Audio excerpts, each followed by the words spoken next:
Okay, so we're gonna, as you can tell, we're gonna talk about pharmacology today, case studies. This is not a new format. If you've been to a previous UTCE, you've seen this format before. We have 5 cases.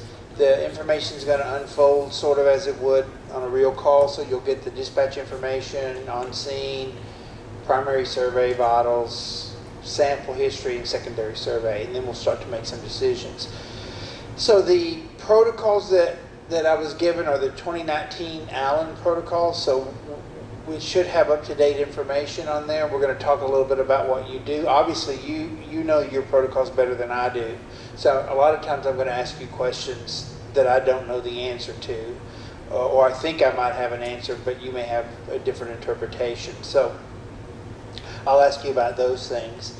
We're going to also talk a little bit about the science behind the protocol. So as you see what you are instructed to do, we'll talk a little bit about why. At the very end of this presentation, there's about 3 or 4 slides that I want to talk about. There was something that caught my attention in your protocols, and it was very encouraging. And so I just want to talk a little bit about where I think that the science came from that made that decision, so that you'll be aware of it. So one of the things that I messed up on this time was I wasn't clear when I came out here on the exam. So there will not be an exam at the end of the day today, but it is very likely that you'll get an email next week that will tell you to go to a specific website. It'll give you the instructions on how to log on, and then there'll be an exam that will be associated with it, with this presentation. Okay, so it's very interactive. We're going to do 2 cases right off the bat, then we'll take a short break and we'll come back and finish the other 3. Finally, with the little piece of the science. And if you have any questions along the way, just shout them out. So let's just get started.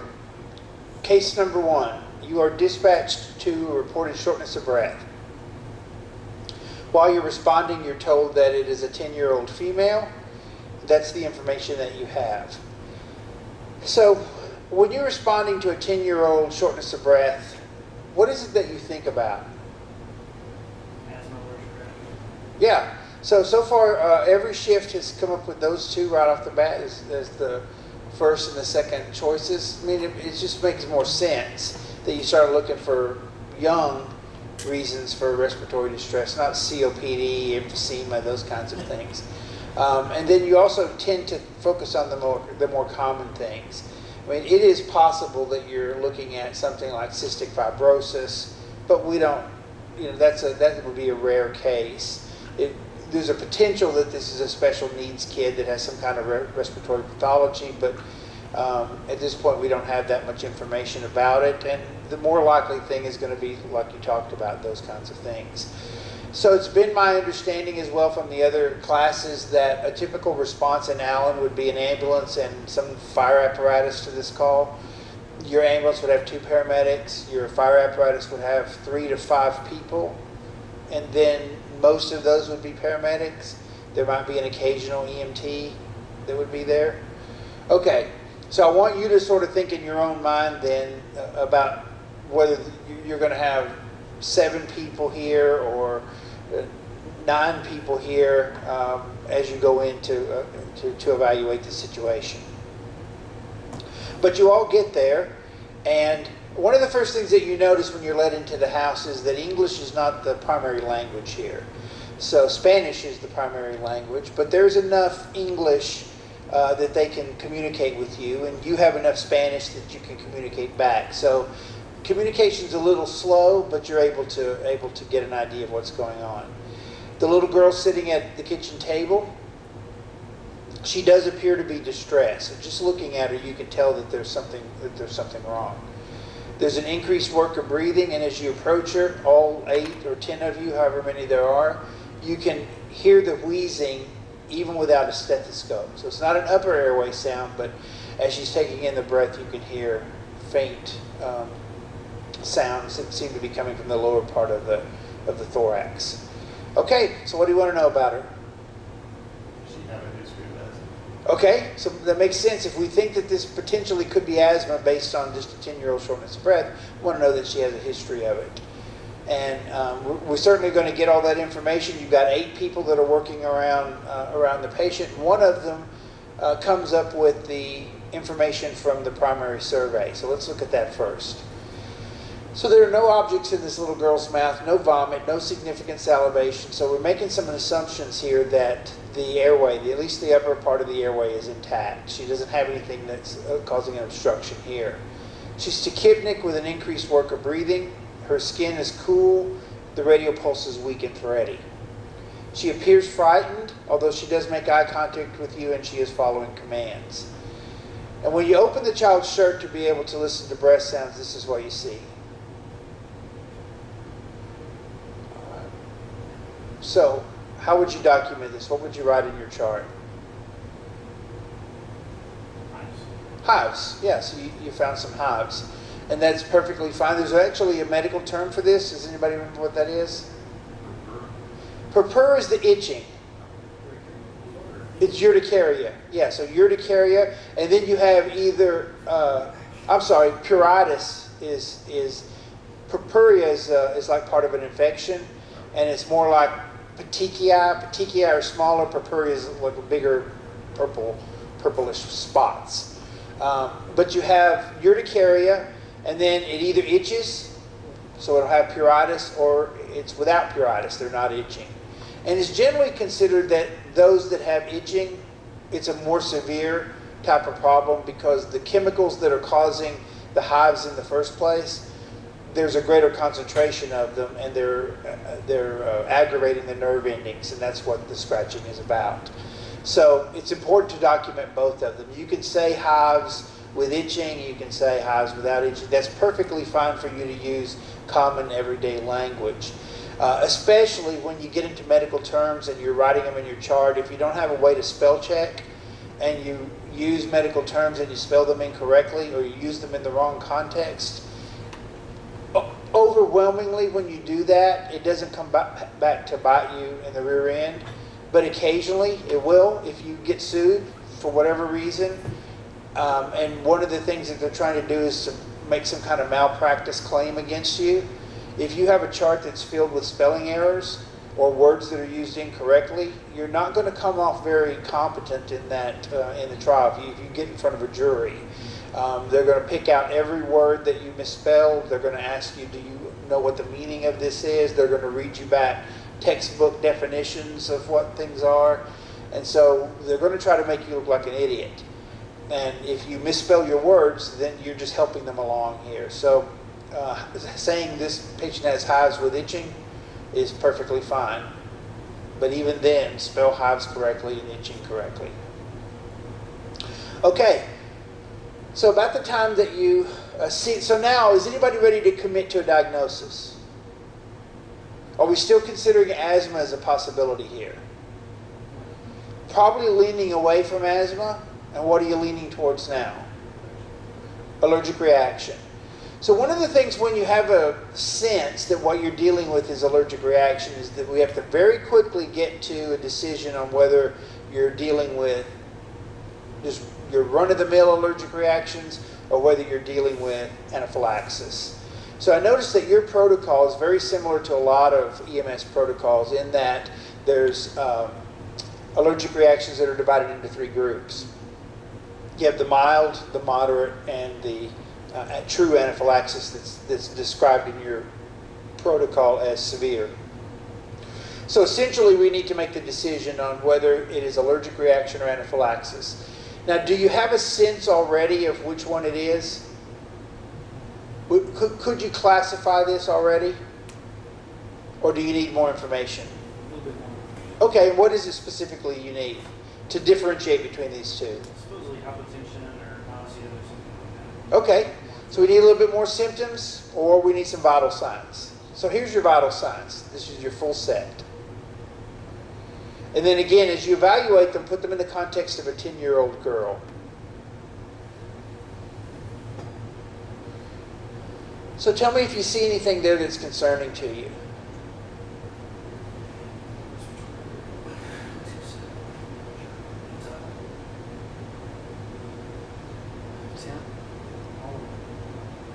Yeah, so she's got maybe a little bit of a temperature.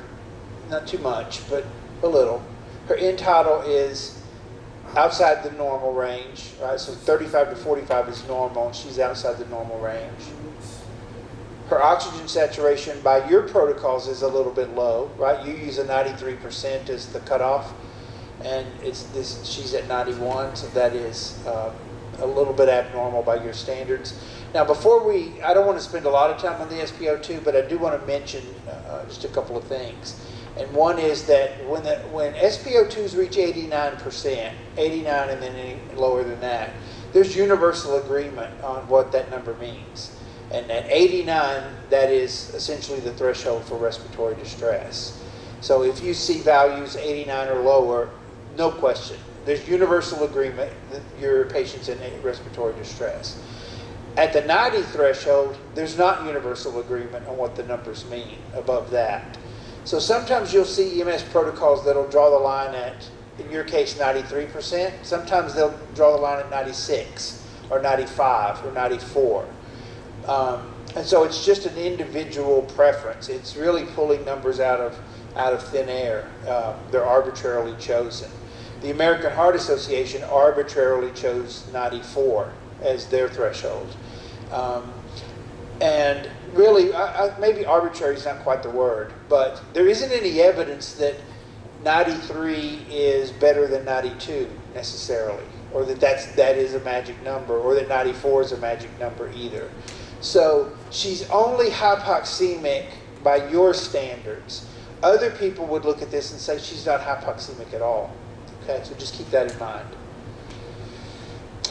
But certainly her respiratory rate is out of whack. Right? Even children at 10 shouldn't be breathing 28 times a minute. And by the way, on your protocols, is there a line where, as a child gets older, where they cross over to be an adult for treatment purposes? Is that defined in your protocols? So if you're looking at something that's an adult dose of medication and a pediatric dose of medication, when do you decide that a pediatric patient is old enough to receive an adult dose?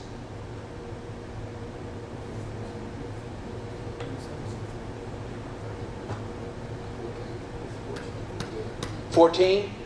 Yeah, so that's what I interpreted as well. So at 14. But 14 is not a universal definition, even within your protocols, right? It doesn't apply to all situations.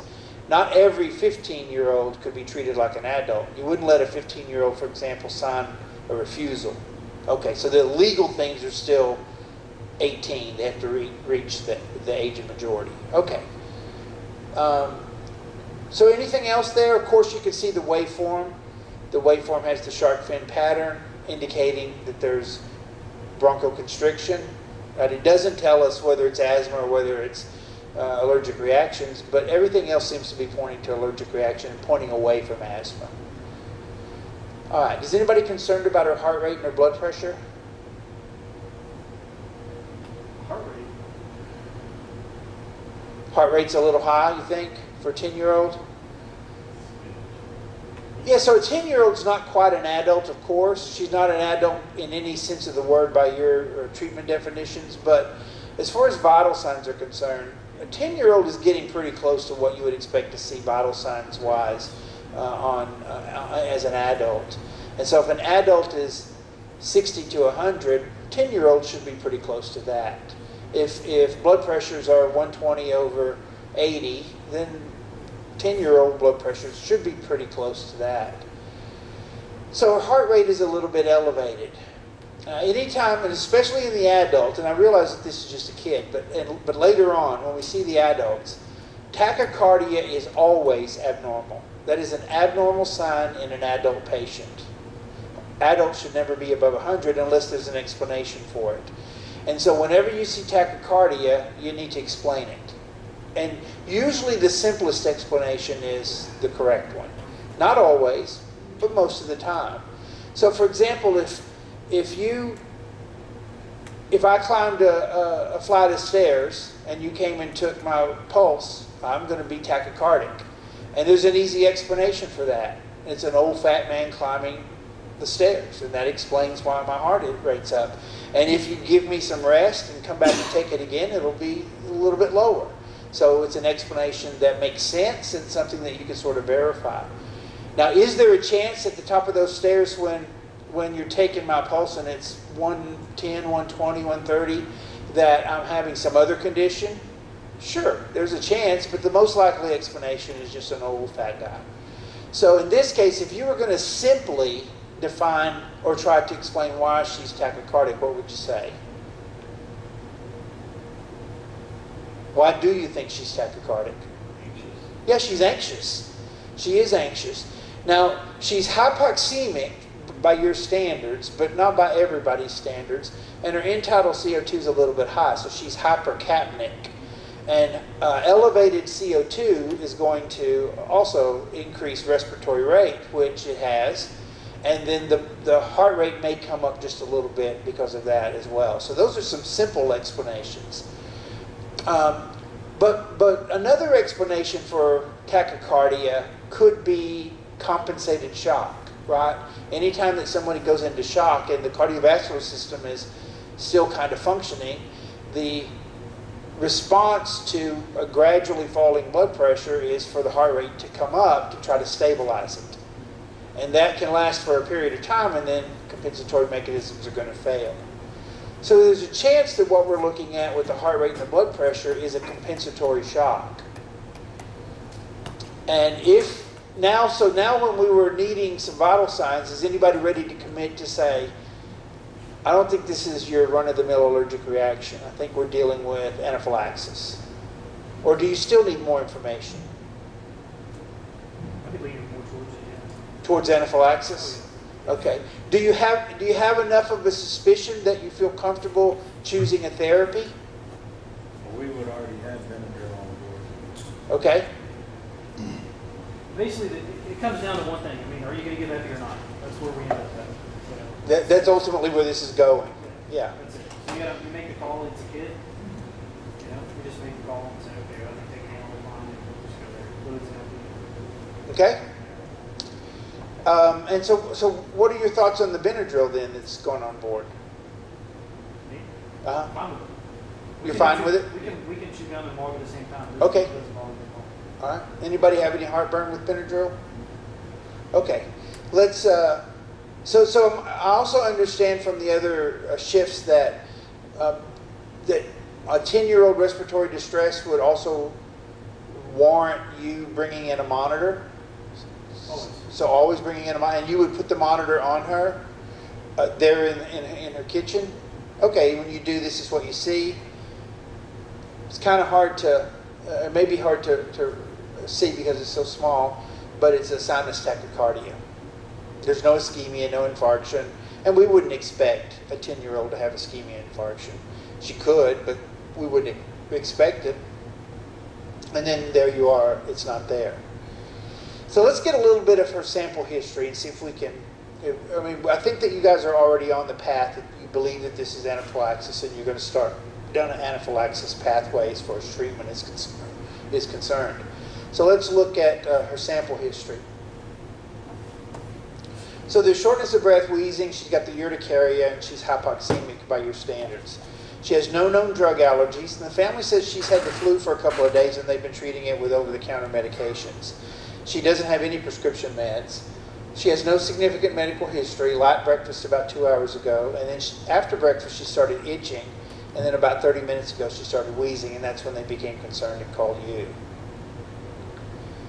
Is there anything there that is concerning or sets off any alarms for you? Where did you get the meds and what did you have for breakfast? Those are two really good questions. And so let's start with the breakfast one first. So the breakfast, what's your thought process? Why are those two questions important to you? You're just trying to isolate what is causing her. If the reaction happened right after breakfast, you want to start with what did you have for breakfast? There could have been something in there. Okay. And then some meds take a couple days to go systemic, and so it might have taken that long for it to actually, it might be a coincidence that it started right after breakfast. So you Okay. just kind of narrow that down. Okay, so as far as breakfast is, so on your question about whether she has any allergies, the family says, no known drug allergies, but they're not aware of any allergens. She's never had this kind of reaction ever in the past. And for breakfast, she had cereal, but it's the same cereal that she had yesterday and the day before. Now, as far as over-the-counter medications, they just say it's something that they buy down at the little bodega, just a little corner store. Oh, right. And because it's Hispanic household, so they just went in and got something for the flu. So, are you still curious about that medication? So what would you ask the family about it? Can I see it? Yeah, look, can we see the bottle? Or the bottles, whatever it is. And so when they bring you the bottles, then the bottles are in Spanish. So when you see these, it's hard for you to pick out what this is because it's in Spanish. What would you do on the scene? If there's a bottle that has maybe poison control, see if they know if they can translate for you. Maybe you could go to Dr. Google, put it in and see what comes up. Yeah. And so if you did that, if you went to Dr. Google, one of those pills is an antibiotic. Okay? So do you think that that's probably the allergen? Most likely. Yeah, she's not taken it before, or she's been taking it for a couple of days, but this is not like a regular medication that she's had. Okay, let's finish up our assessment then. What we find here is that there's no airway threats, no evidence of airway swelling. She has the diffuse urticaria. It's on her chest, on her shoulders, on her upper back, on the upper part of her abdomen. She is itching, and the extremities are cool. So now when we put cool extremities in with that slight tachycardia and the slightly lowered blood pressure, what do you think about the possibility that what you're looking at is compensatory shock? Yeah, it seems to make much more sense now, right? So some of the other classes have balked at the idea that, for example, and I'm not suggesting that you guys were doing this, but they balked at the idea that you can define shock in terms of blood pressure. That shock is more than just a blood pressure. It's a clinical picture of the patient. And I would tend to agree with that shock is not just you can't just, although protocols do this, they draw a line and say the patient's blood pressure falls below this, then they get fluid boluses and vasopressors if they don't come up above a certain point. But really shock is a clinical syndrome. It has a constellation of signs and symptoms, and that's really what shock. It's inadequate tissue perfusion. And when you have everything that's pointing to inadequate tissue perfusion, then it's shock, even when the pressure hasn't reached the shock threshold. Now, having said that, in defense of numbers, there's universal. We would all agree that if this little girl had a pressure of 40, she would be in shock, right? So there, I don't even need to know about cool extremities, and I mean it helps, but shock at 40, there's no question. But there is that sort of gray zone where the signs and other signs and symptoms become very important to help us make this decision. All right, so everybody's leaning towards anaphylaxis, right? And then that's the therapy that we're going to be using. All right, so if you're still not convinced, here's a couple of things to think about. And I'm speaking generally, not just her case, but generally. If a patient develops shock within minutes to hours after exposure to something that they know they're allergic to, then you're dealing with anaphylaxis. So if I'm allergic to a wasp stings and I'm stung by a wasp, and within just 5 minutes or so, I start to have cardiovascular collapse, showing signs of shock, it's anaphylaxis. There's a chance that the wasp is completely unrelated to what happened. Maybe I just had a massive heart attack because I'm afraid of wasps. But it's probably anaphylaxis. Okay, in this case, she has no known allergies, so we can't really apply that. But I think that everybody in here believes she's in shock, right? I don't think that we're as confused as perhaps some of the other classes have been. So let's go to the next step. So the next step is where there's no known allergy, perhaps there's a likely allergen. And here we have an antibiotic, and antibiotics are notorious for causing reactions. And it's an antibiotic that she doesn't have a history with, but she's had it now for a couple of days. So there seems to be that there's a likely allergen. And if you have a likely allergen, then you need to show some kind of symptoms in 2 body systems. So the skin or mucosa, which she has because she has the hives, the respiratory system, which she has because she's got bronchoconstriction, and then whether or not you believe that they're shock, we don't even need the shock. She has 2 body systems, but she is in compensatory shock, so she's not at the cardiovascular stage or collapse stage yet. But if we don't do something, she will be. And then gastrointestinal. And this is one that I think people sometimes forget, that you can actually have gastrointestinal complaints where people just lose control of their bowels or bladder after an exposure. And that can certainly happen. But there's little question now, I hope, in your mind that what you're dealing with is anaphylaxis. Okay, so now that we're all on, and I realize that it's taken us 10 minutes to get here, but in reality, you'd be at this point within just 60 seconds or so, right?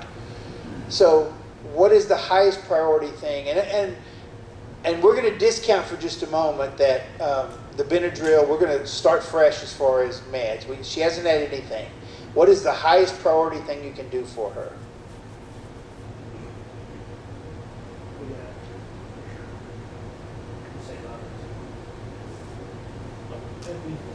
It's epi. It is epi. That's where you need to focus your attention to, or all your attention goes to the epi.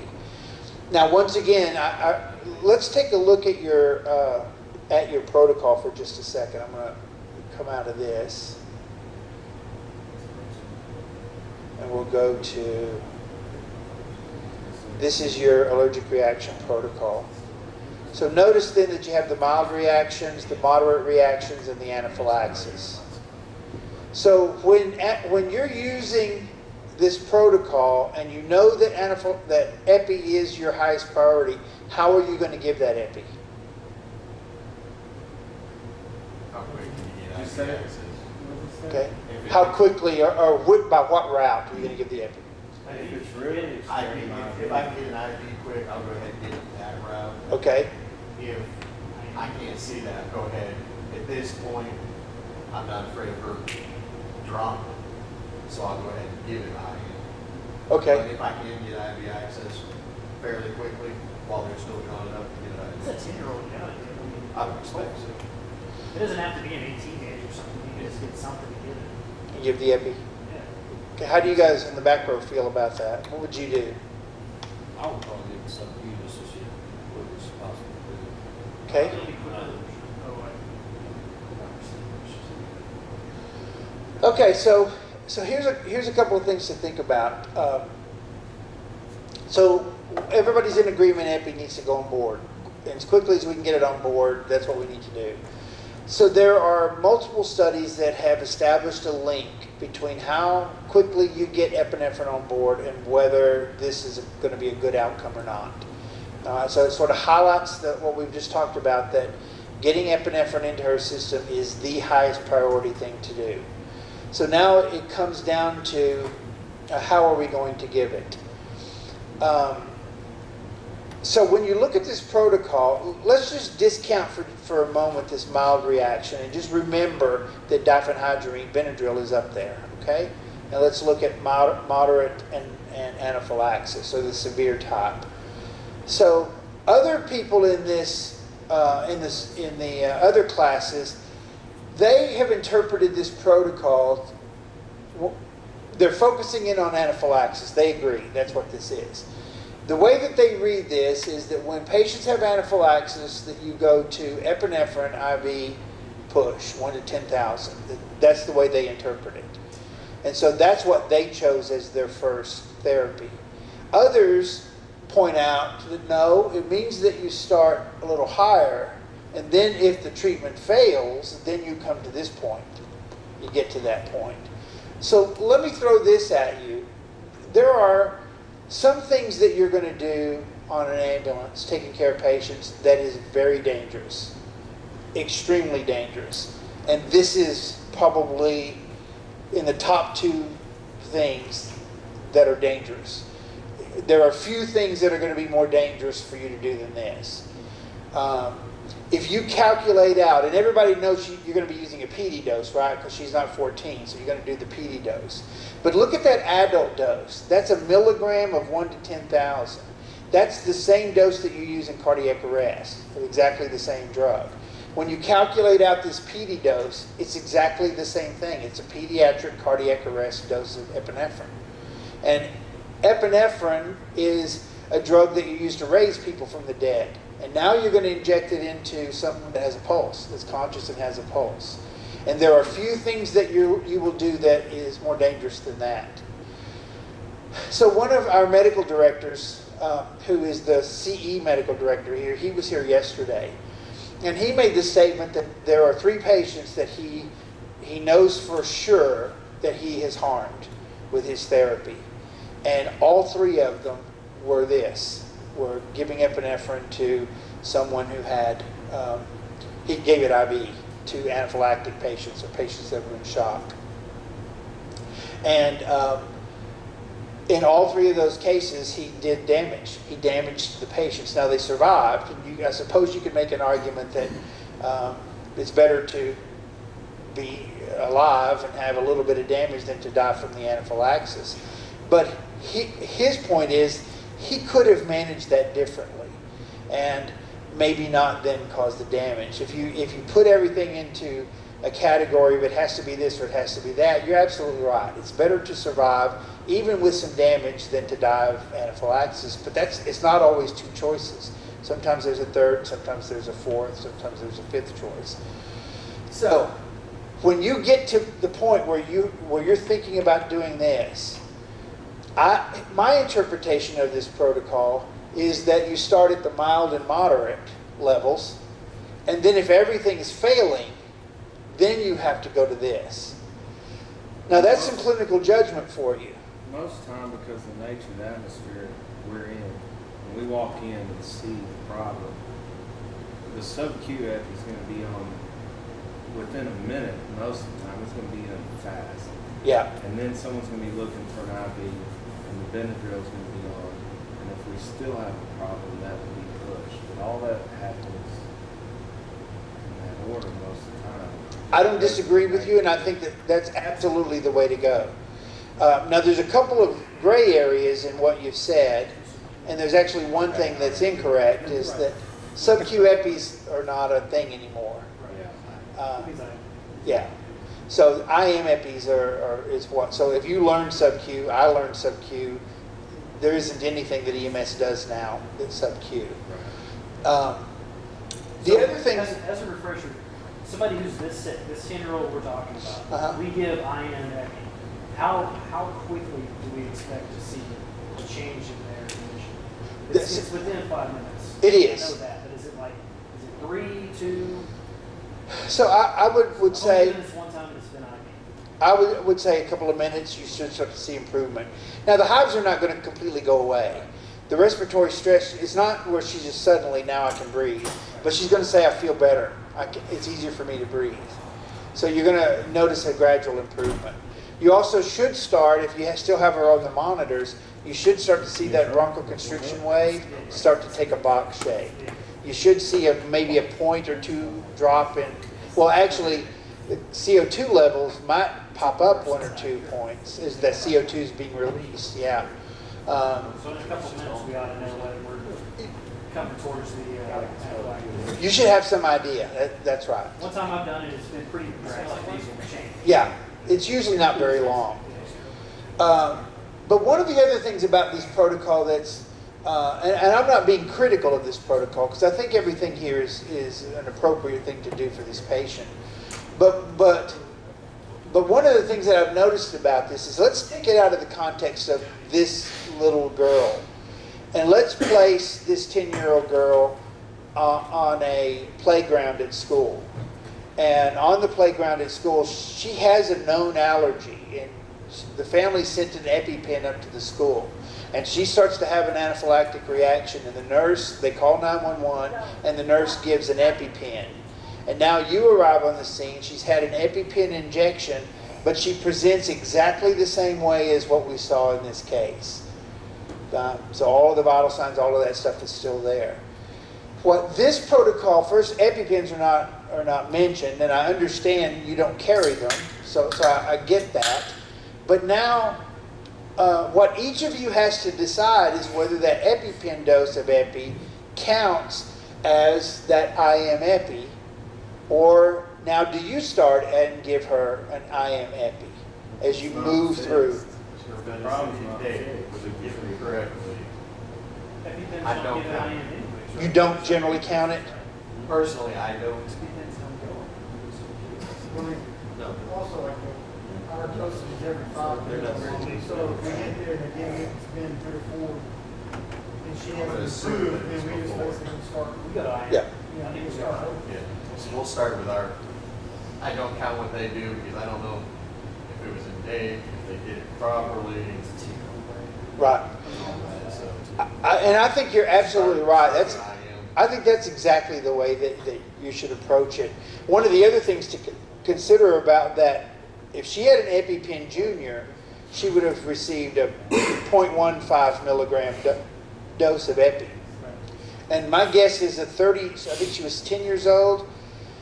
If you calculate out what an average 10-year-old should be, weight-wise, she would be fairly close to the maximum dose of Epi anyway that you would give a point. She'd be close to the adult dose of 0.3. So you would be actually giving her more. If the EpiPen was an EpiPen Junior, she probably got half the dose that she needed. So it is possible that she's getting a little bit better. We don't know because we weren't there. It could be that she's gotten worse. Again, we don't know that. But I think it's reasonable for you to start at that IM Epi. She's probably gonna be having these symptoms again anyways, because, correct me if I'm wrong, the Epi is just a Band-Aid, the Benadryl's fixing the problem, right? No, it's the opposite. Right? It's the opposite? Yeah, the Epi is the drug that's going to fix the The problem. Epi's the one that's fixing it? That will. It's I thought the. the allergen's still in the system. So the protein is there. Whatever it was it's that penicillin, or whatever it was, that is the protein that enters into the system. And you're right that it is still there. But what the protein is doing is you have some cells called mast cells, and that protein is degranulating them. What that means is that the membrane gets very unstable and it ruptures. And the chemicals inside that mast cell are histamine. And histamine goes and does the damage. Right. So what Epi does is it blocks that histamine, so it can't Epi do. blocks histamine as As well well. as Benadryl? Yeah. So Benadryl does, but Epi takes care of it right away, and it stabilizes membranes. So additional mast cells are not, because the protein's there, and it will continue to destabilize mass as more mast cells get into the area. They're all going to destabilize and I didn't release histamine. understand it. I thought the Epi was just causing constriction and increased respiration. Well, it's doing it by deactivating reducing the amount of histamine in the system. And then you come in with the Benadryl and block the histamine that's there. That's no additional histamine's being released. So you block then out that's already there. And now you've got. Epi does that too. It does it not to the same extent as Benadryl. So there's no question she needs Benadryl, but the Epi needs to come first. That's the highest priority. If you don't give the Benadryl, will the allergic reaction return? So there is something called a multiphasic allergic reaction, where they get better and with Epi, and then sometimes 4 hours later, a second reaction occurs. Even though there's been no new exposure to the allergen, that can happen. But what's causing it is it's not the lack of Benadryl. It's that, well, first of all, no one knows for sure why it happens. But the theories are that the original allergen dose was so high that protein is still there in sufficient quantities 4 hours later, 8 hours later, to cause a second reaction. Now, giving them Benadryl probably will help to reduce the chances of a second phasic response, but not always. Sometimes, even with the Benadryl, there's going to be a second response, or maybe even a third response after that in 12 hours or something like that. Okay, so no question that she needs the drug, the Benadryl, but that's not a high priority. Epi comes first. And then as you get control of the cardiovascular system, then you start filling in your time with things like Solumedrol, Benadryl, those kinds of things. Okay. Any questions there?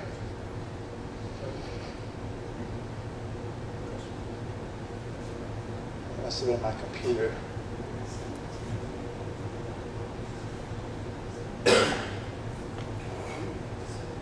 Okay. Now, there was something that you said that triggered a thought. Let me see if I can remember. Oh, yeah. So if we go back up there to where that epi was. So notice that your IM epi is every 5 minutes as needed. Well, what you decide is as needed may be different than what he decides is as needed. And I'm not suggesting that either one of you is right or wrong. It's just there's going to be different interpretations about what that means. So if that 10-year-old on the playground got a sub-Q epi, 5 minutes later you get there and you decide to give your epi, and 5 minutes later we have a patient that still is having some problems. So now, what do? Each of you has to make a decision. Do you go one more, or now does that mean that this is all failing? And again, I realize this is hard to say because we don't have a patient in front of us, and maybe she's showing some signs of improvement, and that could change how we think about this. But just to say every 5 minutes, as needed, different people are going to have different interpretations of what that means. Well, I guess it's also assuming that we're still on the scene. Because At this point, we're loading her in the box and we're on our way. Getting going. As long as she's not getting worse, you'd stick with the IM, give her another dose of IM. I just love that strategy because, By the time we get there, yeah, if we get to a point where therapies are failing, I would much rather be 10 minutes closer to the hospital than still on the scene when I learn that these therapies are not going to work. So I don't disagree. I think that's exactly the way to go. All right. So the point of me just sort of beating this protocol to death, the point that I want to make is that this is the most dangerous thing that you're going to do. And if there's another way that you can manage her without having to do this, then you place her at much less risk than if you decide to do this. This is there for a reason. And this is there when you have tried everything that you can possibly do for her and it is not working. You're still not at the hospital and she is not going to survive the time it takes for you to get her to the hospital, where now you have no choice. So someone is holding a clinical gun to your head and saying, you have to do this now. And that's the way that you should approach this. Now, having said that, one of the other things that you should be aware of, and maybe you are aware of it in the back of your mind, but you need to bring it to the front of your mind, is that if you make this decision or to give it, or if you make the decision not to give it, there are going to be people on the sidelines that say you made the wrong choice. If you decide I'm going to give the drug and something happens, one of those complications happen, people are going to say, what the hell were you thinking? This is a very dangerous thing to do, and you should have managed it with one more round of IM epi. That'll be the argument. And if you decide not to give it and she dies or she gets worse, the argument is, what the hell were you doing?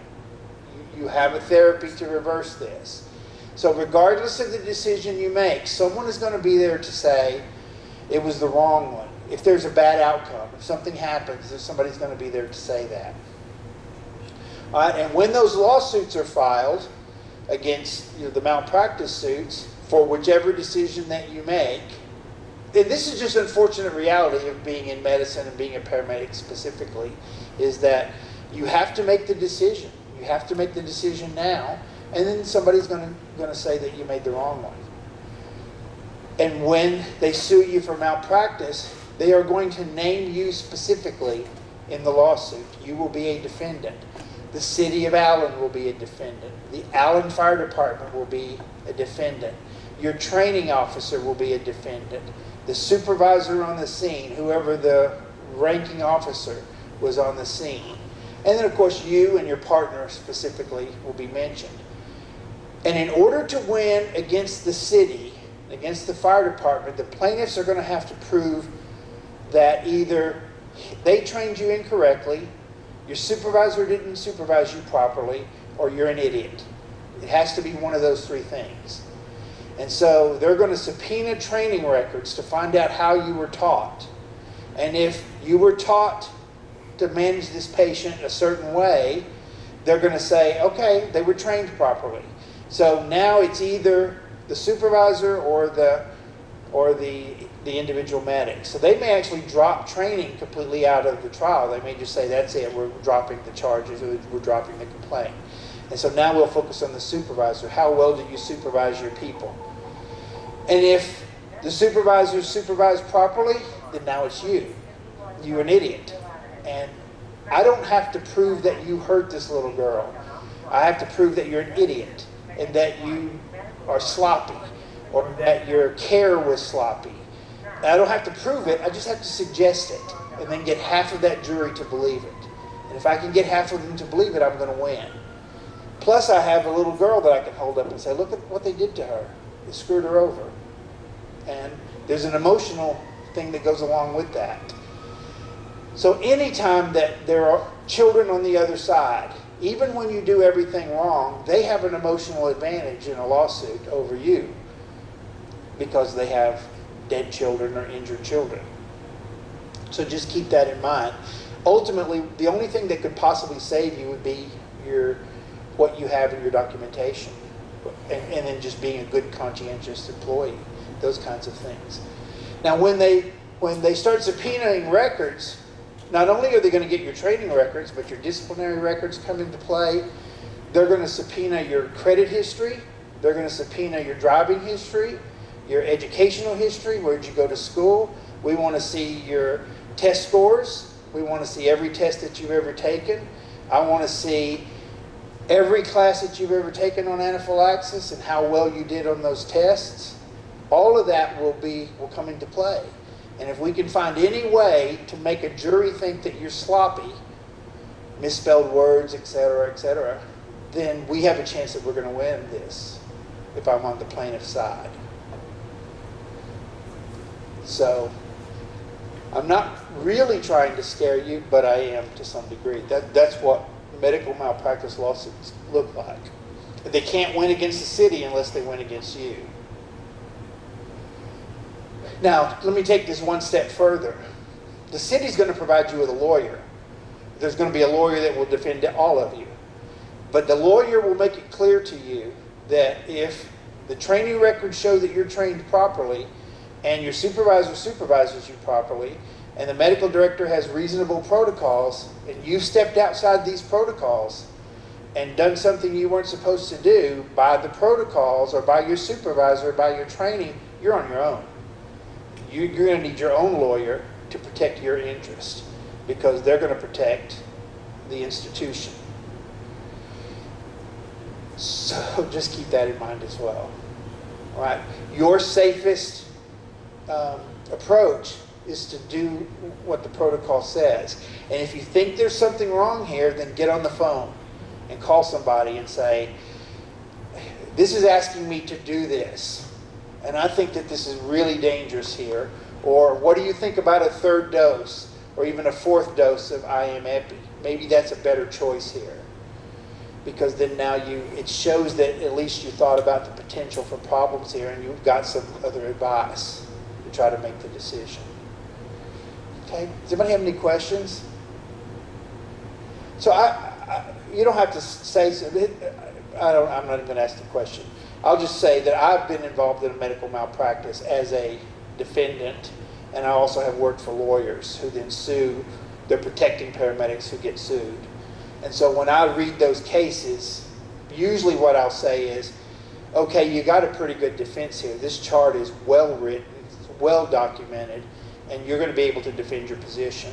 Or I'll say, you need to settle this because this chart has got a lot of holes in it, and they're going to be able to pick through that and make this medic look like an idiot, and you're going to lose. So that you should settle it before you go to court. Okay, questions about allergic reaction anaphylaxis, medical malpractice, lawsuits? All right. So we got to get that epi on board.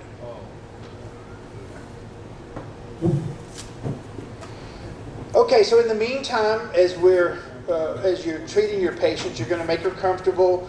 She's going to get supplemental oxygen by your protocol. She's at a 91%. You're going to start to get that epi drawn up. Keeping in mind that about a third of patients that are having allergic reactions, especially anaphylaxis, are going to require a second dose. So they won't have a good response to the first one. They will require a second one. So I think your idea that the first dose, if it came by EpiPen prior to your arrival, then you just go on with the next dose. That's a reasonable approach. But even if your dose, like in our case with the little girl in her kitchen, even if your first one doesn't work, if it was me personally, and I realize that I don't have the little girl in front of me, but generally I would say I'm going to go with a second IM before I go with an IV epinephrine, because that's very dangerous, and I don't know that I'm willing to take that chance for her. She'll pay the price. You may pay a legal price, but she's going to pay a much heavier price for the decision that you make. And then once the IV is established, the first thing I'm going to do with it is start to give her some fluids. And so 10 cc's per kilo. She's going to roughly, a 10-year-old roughly weighs 30 kilos or so, so she's going to get a 300 cc. All right, questions there? All right, before we move on, then also want to talk about some of those other drugs that were on there. So once again, what's going to make the difference on whether she survives this event or not is the epinephrine. It's not the Benadryl, it's not the Solumedrol, it's the epinephrine. And once you get the epi on board and you start to get control of this anaphylactic reaction, there's really little evidence that anything else that you do for her, with the exception of that epi and perhaps some fluids, are going to make a difference here. So the Benadryl, fine, give her the Benadryl, but don't let it be your priority and don't let it interrupt the things that really make a difference here. The corticosteroids, same thing. You can try it if you want to, but it's very likely that she could be transported without an IV corticosteroid, and she could just get a pill, a corticosteroid pill in the emergency department. She'll have exactly the same outcome. And it makes sense if you think about it, because by the time you should be getting around to these drugs, it's because your epi has already done what it's supposed to do, and it's kept her from dying. So anything else you do for people after you keep them from dying is probably not going to have effect on whether they die or not. Okay, so the key points in this case, I forgot to mention about why the Hispanic community, why this was important. Well, we know that it's an antibiotic, right?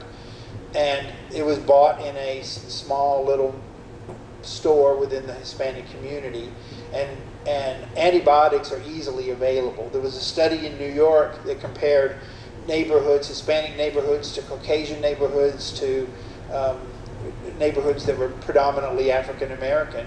And 100% of the little stores and bodegas in the Hispanic neighborhood had antibiotics either on the shelf or they were behind the counter. All you had to do was ask for them. And especially if you asked for them in Spanish, and the person who was working didn't believe that you were there to cause them problems, then you could just buy them.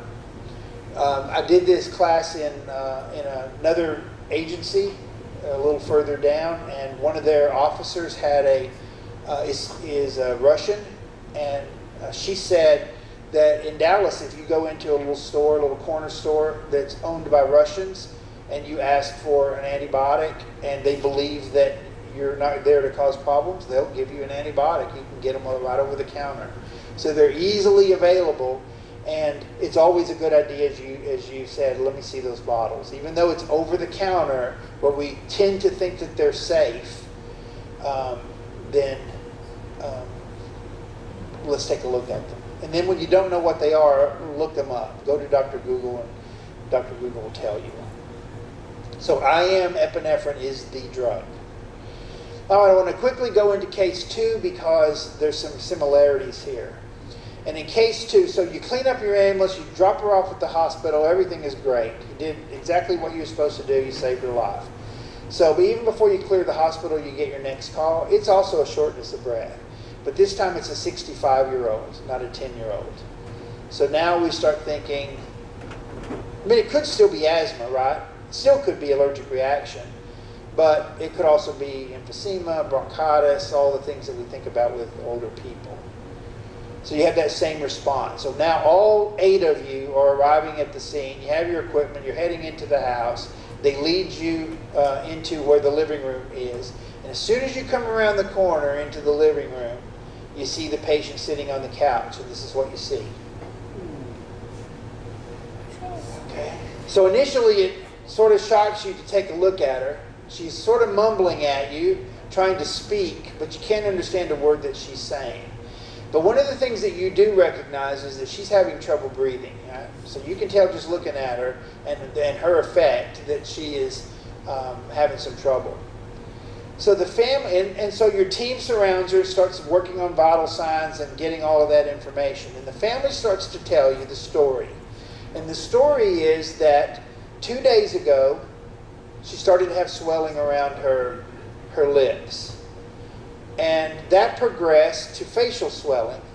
And then they started to notice that the tissues in her neck were getting swollen. Then about 30 minutes ago, her tongue started to protrude, and it just has been moving further and further out. So she's not sticking her tongue out at you, it's just that the tongue is swelling and pushing out of her mouth. And she can't pull it back in. So that's your information. All right? What do you want to do? And what do you want to know? First of all, there's a name for this. Does anybody know what this is called? It's angioedema. So angioedema. And angioedema can happen. There's a lot of things that can cause angioedema. All right? So if you were to try to choose something right now, knowing nothing else about this patient, angioedema, what do you think could be causing this? Some blood pressure medicine. Some blood pressure medicines do it. Allergic reactions can do it also. So those are the 2 things that generally pop up. It still could be an allergic reaction, right? Because it causes angioedema. But there are some blood pressure pills that can cause this as well. So about this time then, her primary survey is complete. The swollen tongue is occupying almost all of her oral cavity. She's tachypnic with an increased work of breathing. The cardiovascular system seems fine. She's a little tachycardic, but her pulse is present. It's good and strong. Capillary refill is good. She's alert. She cooperates with you. She tries to speak to you, but you can't understand a word that she's saying. Not because, like for a stroke, where there's slurred speech. It's just that she can't make the words because of the tongue. And there's no evidence of trauma. So while you're waiting for the vital signs to come, the family's continuing on with the story. And what the family says is about a month ago, she had an upper respiratory infection. She went to the emergency department. There they gave her a prescription for an antibiotic and a steroid.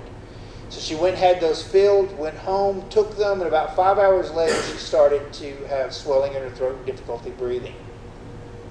So they went back to the emergency department. She was diagnosed with an allergic reaction to the antibiotic. It was changed out for a different type of antibiotic. They kept her overnight, watched her. They sent her home. So now she's on a second, different type of antibiotic and that steroid, which she's been taking for a month.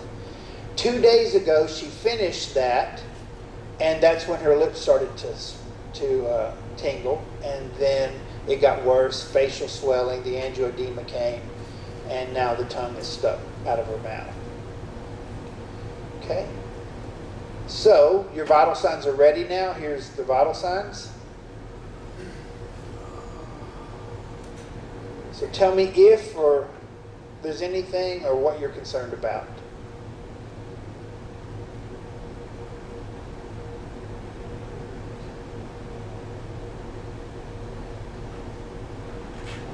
Tongue sticking out of her face. Yeah.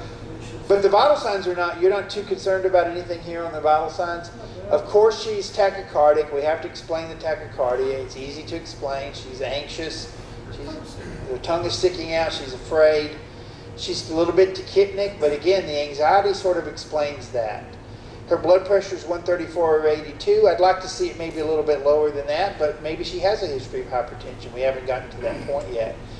But even with that swollen tongue, her oxygen saturation is good, and her end-tidal CO2 is within normal limits. So she's oxygenating and she's ventilating just fine, even with this swollen tongue. So let's move on to the sample history and see what we can learn there. So there under the allergies, that talks about the medications that she took, she was allergic to, the new medications, and she finished those really 2 days ago, not one. She finished them 2 days ago. Someone brings to you a little shoebox that has lots of pill bottles in it, and here are those pills. So why would she be taking Xanax, do you think? It's an anti-anxiety medication. Why would she be taking Norvasc? Is anybody familiar with this? Hypertension. It's a hypertension medication. Do you know what kind it is, what class of drug it is?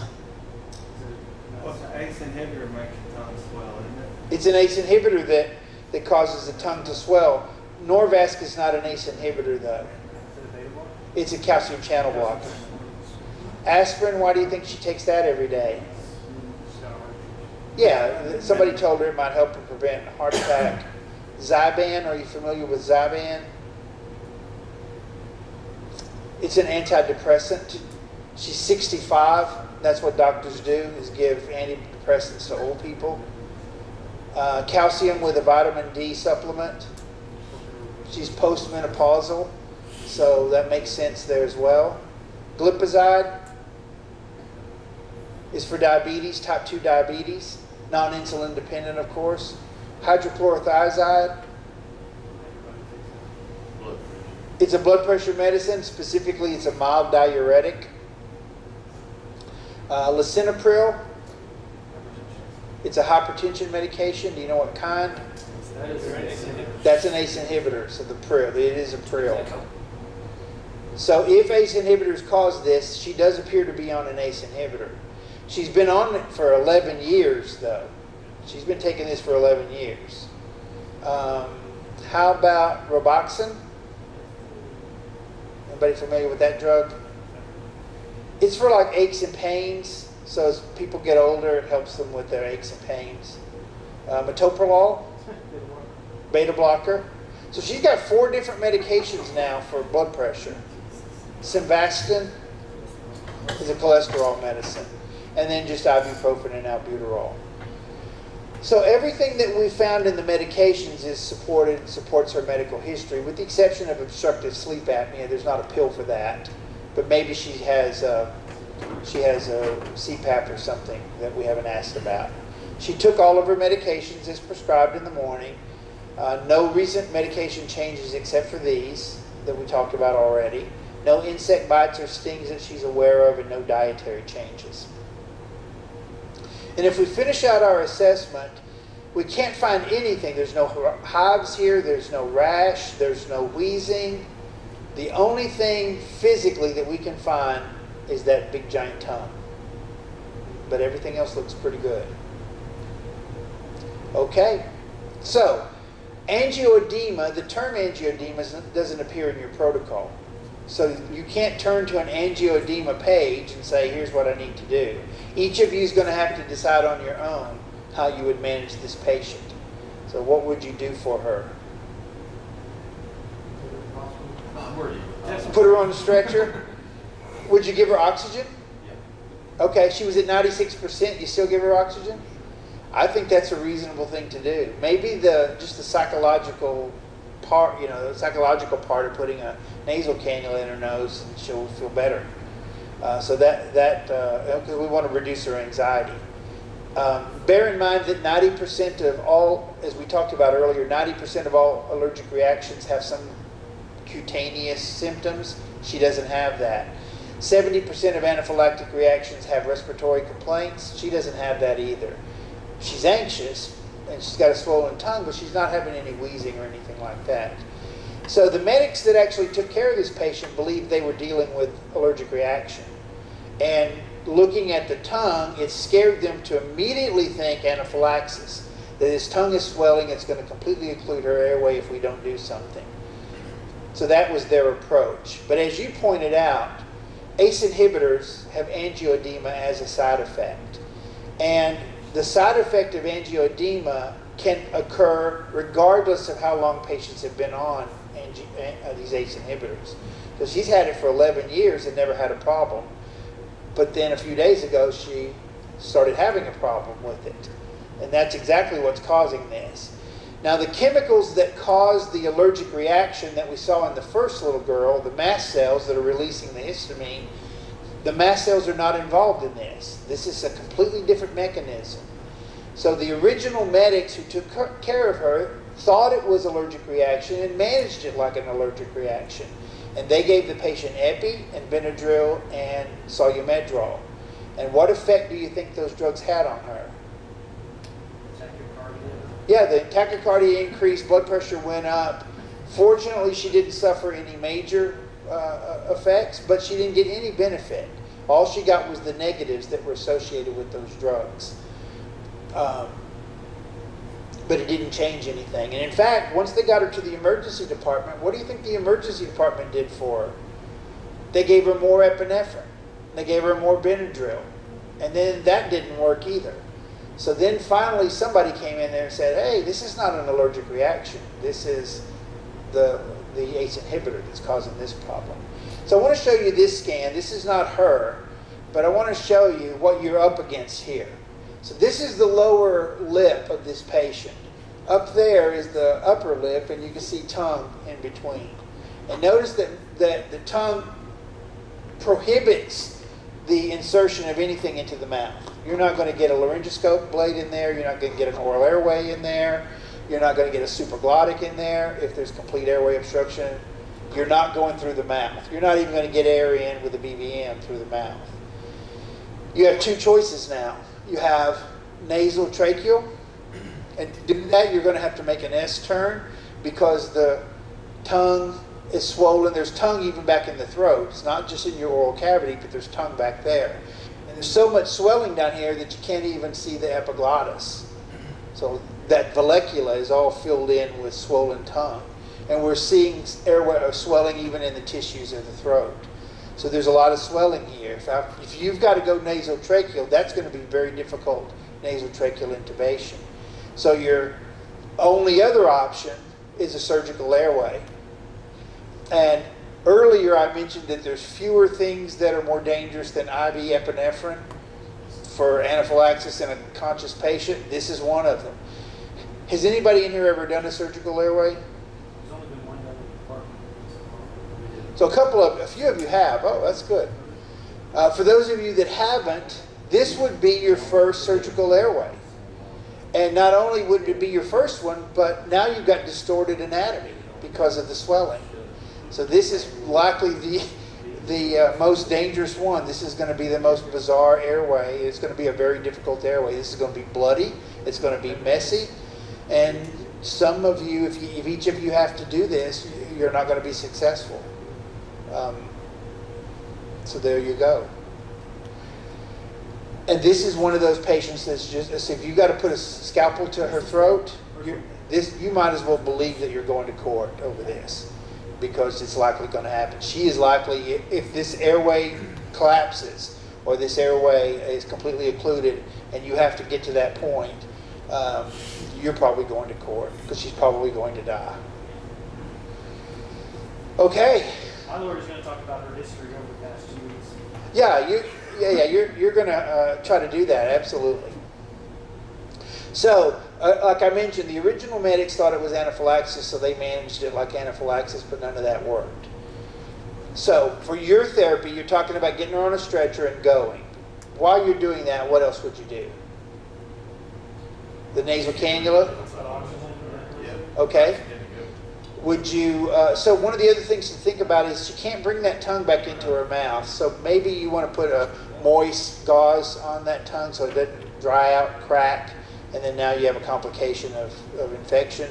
You don't have a complication, but she does, and somebody will have to manage that. Would you start an IV? Yeah. You would? You okay? Is anybody comfortable not starting an IV on her? Everybody here would? Okay.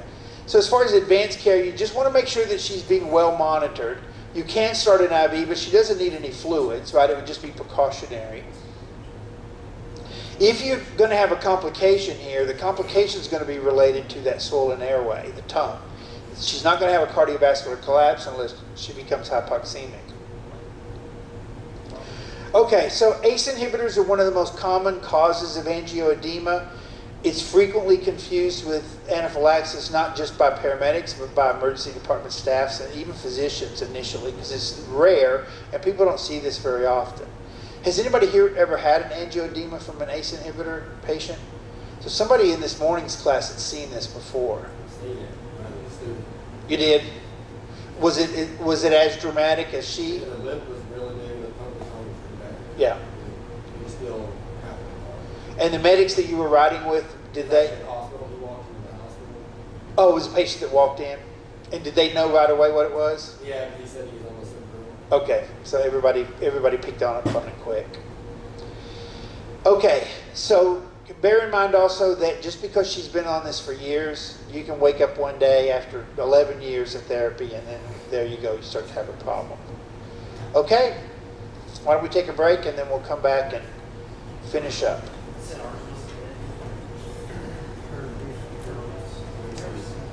Yeah, we were, I don't remember why we did it. Couldn't get past both doors. Oh, yeah. It was in the wall. This is the one that was out of the shed behind his house. Blew his face off. Oh, well, we had, 38 or something. we had, like, both doors were like that door.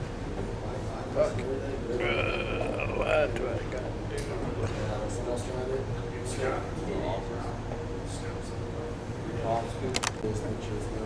But states? Yeah.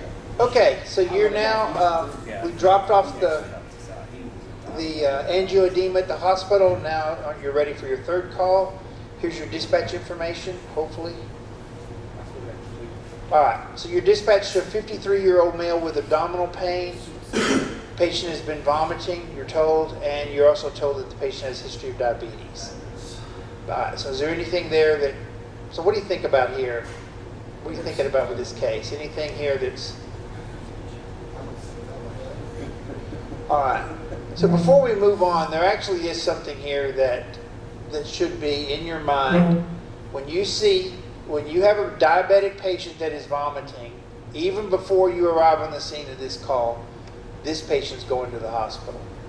All right. If I were the paramedic, I'd say, I don't know what we're going to find when we get there, but this guy's going. Because when you have diabetics that are vomiting, that is problematic. Those are patients you do not want to leave behind. All right, we're going to understand that here in just a moment. But this is a patient, vomiting diabetics need to go to the hospital. Okay, let's get on the scene. So the wife meets you at the front door. She takes you into the back bedroom where you see the male. He's laying in bed. She tells you that he had gastric bypass surgery 6 weeks ago.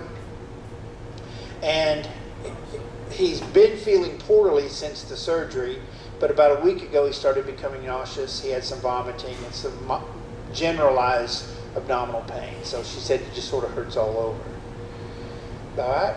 So before we go any further, I want to just mention a couple of things about gastric bypass surgery as opposed to the other kinds. There's lots of ways for bariatric surgery for them to manage the problem. But gastric bypass is different from all of the others. And the difference is sort of apparent by the name. What happens in gastric bypass surgery is that the stomach is disconnected from the esophagus at the top. There's a small piece of stomach that is left attached to the esophagus, but it's about a 2-ounce pouch. Very, very small piece. Then on the other end, the stomach is disconnected from the small intestine. And that little 2-ounce pouch is attached to the small intestine. So essentially, and then the stomach is sutured, but it just sits off to the side. It doesn't do anything. It's not connected to the plumbing in any way. Nothing from the stomach can go into the esophagus. Nothing can go down in there. It's just completely isolated organ that now doesn't do anything except contribute secretions to the formation of vitamin B. It still makes stomach acid, although we don't need the stomach acid anymore, but it doesn't really do anything. Okay, so a couple of other things so 6 weeks after gastric bypass surgery, the patients probably are not eating solid food yet. They're still on the liquid. So it's likely for the last 6 weeks the nutritional intake for this patient has all been liquid, a highly nutritious liquid, 2 ounces at a time. So this individual also, even once they start to eat solid food, they're going to have to chew their food very, very carefully, and they can only have 2 ounces at a time, meaning that they won't be able to survive on 3 meals a day. They're going to have 6 meals a day, 7 meals a day, because they can only have 2 ounces at a time. If you try to put anything more than 2 ounces of food into this pouch, it's going to come right back up. So that's what you're dealing with this patient. Now, every other procedure for bariatric surgery, they either wall off the stomach with staples, or they put some kind of bladder thing around it that they can inflate so that the stomach can't expand. And once you put a little bit of food, it can't expand, you feel full. And then you can go in and adjust the pressure so you can let more or less. The individual can, but somebody can go in. If the patient starts to get malnourished, they can go in and let more food come in. So those are generally the more popular now. But gastric bypass surgery, you can see that's a big deal. If you make that decision, gastric bypass surgery is not for somebody who needs to lose 30 pounds. It's for somebody who needs to lose 200 pounds, 300 pounds. So this patient, even without it telling us, you can bet he was morbidly obese before this started. In the 6 weeks since the surgery, he's lost 36 pounds, and he's still likely classified as morbidly obese because he'll need to lose a couple of 100 pounds. But that's what you're dealing with. All right, so what do you want to know about him? As your team surrounds this patient and as he's laying there in bed. Yeah, so we're going to want to know, of course, all the history stuff. We want to see his medicines. It's a pharmacology CE after all, so it's probably something related to medicine. But in the meantime, someone finishes the primary survey. So he's sitting upright in bed. He's moaning, non-labored respirations. They seem a little bit fast. You haven't counted them, but they seem a little fast. His color's good. Radial pulses are present. Skin is warm and dry. Conscious. He answers all the questions appropriately. Cooperating. You look at the abdomen, and you can tell that the surgery was laparoscopic. So they didn't have to open him up. They made those little incisions, put in the cameras, put in the instruments, and then it was all done externally. But on the outside, the wounds, or not the wounds, but the scars, they're not angry, they're not red, they're not inflamed. They look actually like they're healing pretty well. Okay. Anybody concerned about anything here? No? Let's move on then. Let's get you a set of vital signs. So keep in context, these vital signs would be for a morbidly obese male.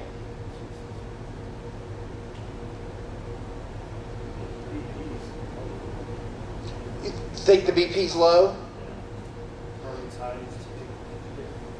Yeah, so tachycardia in an adult is abnormal. We have to try to explain it. What do you think is the most simple explanation in this case? It could be that he's just morbidly obese. I mean, the tachycardia is probably present in this patient all the time. But he is laying in bed. He's been essentially laying in bed for quite some time. He hasn't had much nutritional intake, so we have to consider that it could be something else. He is. Remember the dispatches that he was diabetic. So we can see, so perhaps he's a little bit hypotensive. Even though he hasn't reached a shock threshold, maybe his blood pressure is a little bit lower than normal, but he could also be on medication that we haven't seen yet. Respirations, everybody would agree they're high. 24 is high. Oxygen saturation looks pretty good. End tidal is outside the normal range. He's low. He doesn't have a fever. You said he lost 30-something pounds? 36. His blood glucose is 187, and We didn't dig him anything on a mental status, so he's still got a 15 Glasgow coma. All right. Any questions there? Anybody feel concerned about something here?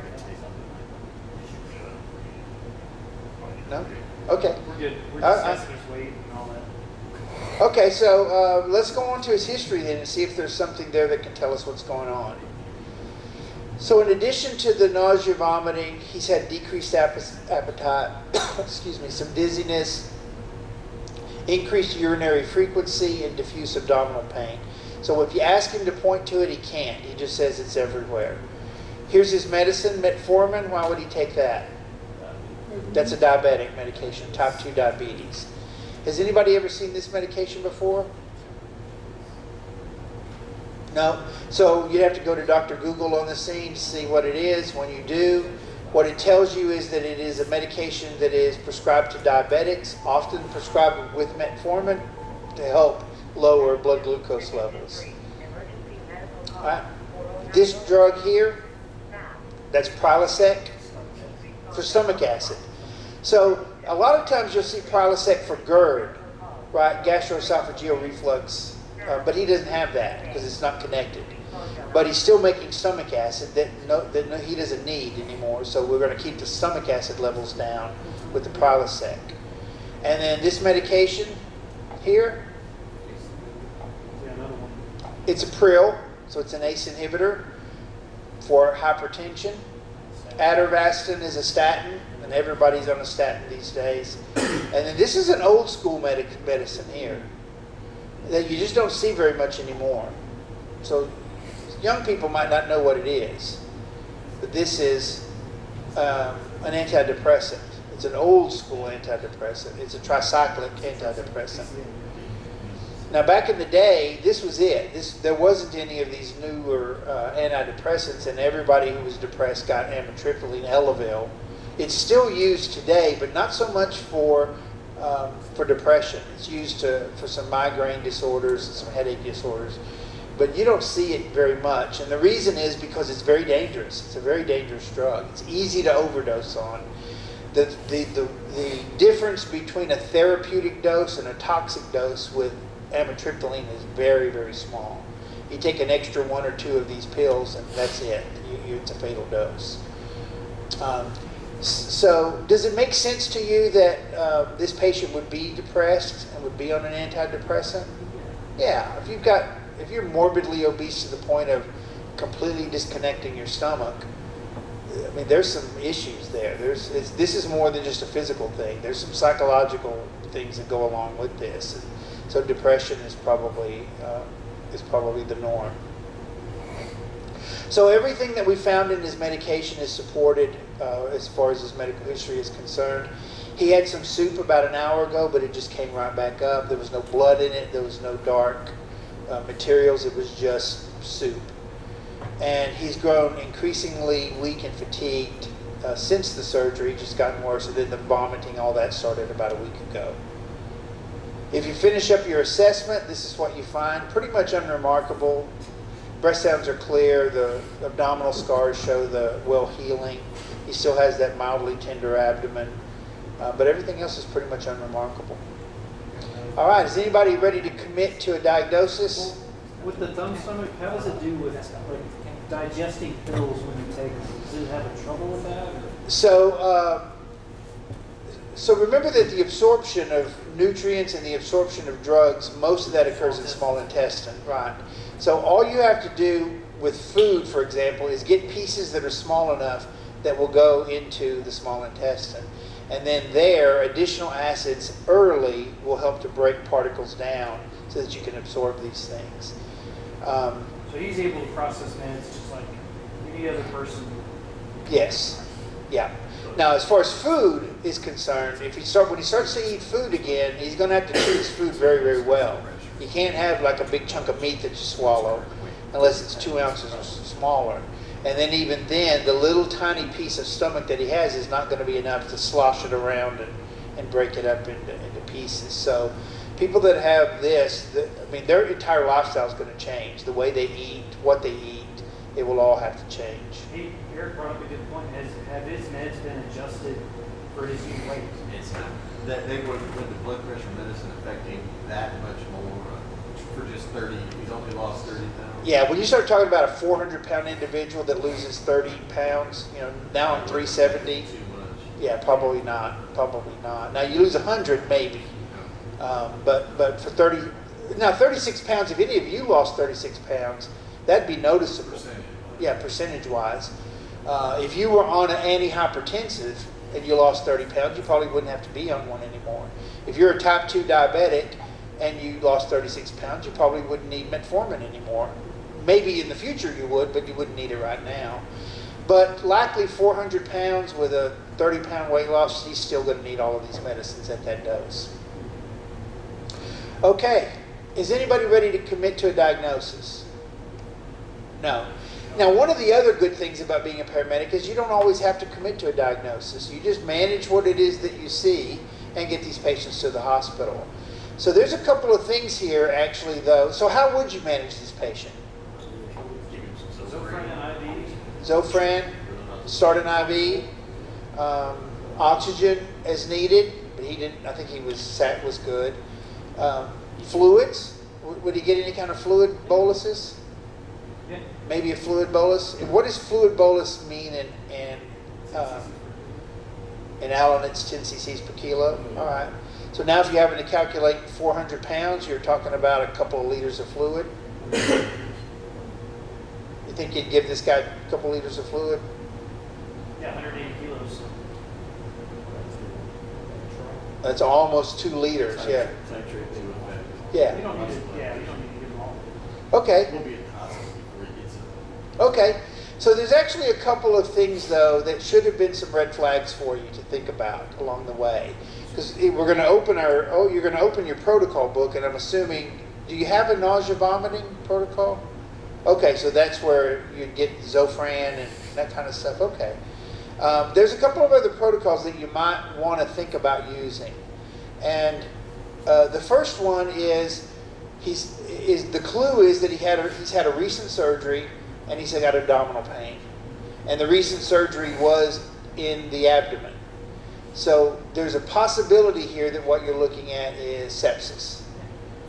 So the patient should be evaluated for sepsis. Now, if you didn't evaluate him for sepsis and you continued to treat them the way that you just mentioned, it probably wouldn't cause a problem, because the treatment for sepsis is fluids, and you've already got fluids going. Okay? But here's a couple of things to think about. Let's look, for example, at your sepsis protocol.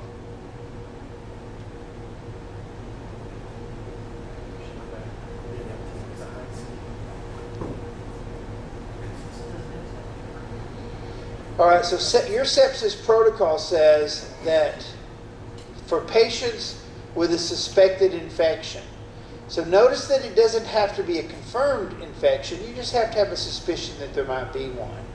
Now, it is true that he didn't have a fever, but you can have an infection without a fever. And if we think about what kind of surgery he's had multiple incisions to internal organs that were all stitched up with dissolving stitches, right? They're not going to go back in and remove the stitches and then stitching back up on the outside, the things that are going to dissolve. And then a week ago when he started vomiting, perhaps one of those stitches that hadn't quite dissolved popped open. Maybe something has leaked out. And if something is leaked out into the abdomen, it would be collecting between the 2 membranes of the peritoneum. And then that could cause an infection, peritonitis. And for individuals that have peritonitis, how does their pain feel? It's diffuse. It's not something that they can put their finger on, because that membrane extends throughout the entire abdomen. So some people might make the argument that there's enough here to suspect that this guy might have peritonitis. So if we believe now that he's sepsis, this is what your protocol says you need to look for. So heart rate greater than 100. He had a great heart rate greater than 100. MAP pressure less than 65. When you actually calculate out that MAP pressure, or his blood pressure that we saw early, his MAP would be 63. And on you guys use life pack machines, is that what you're doing? All right, so you have map pressures that are already on there, and it would be reading 63.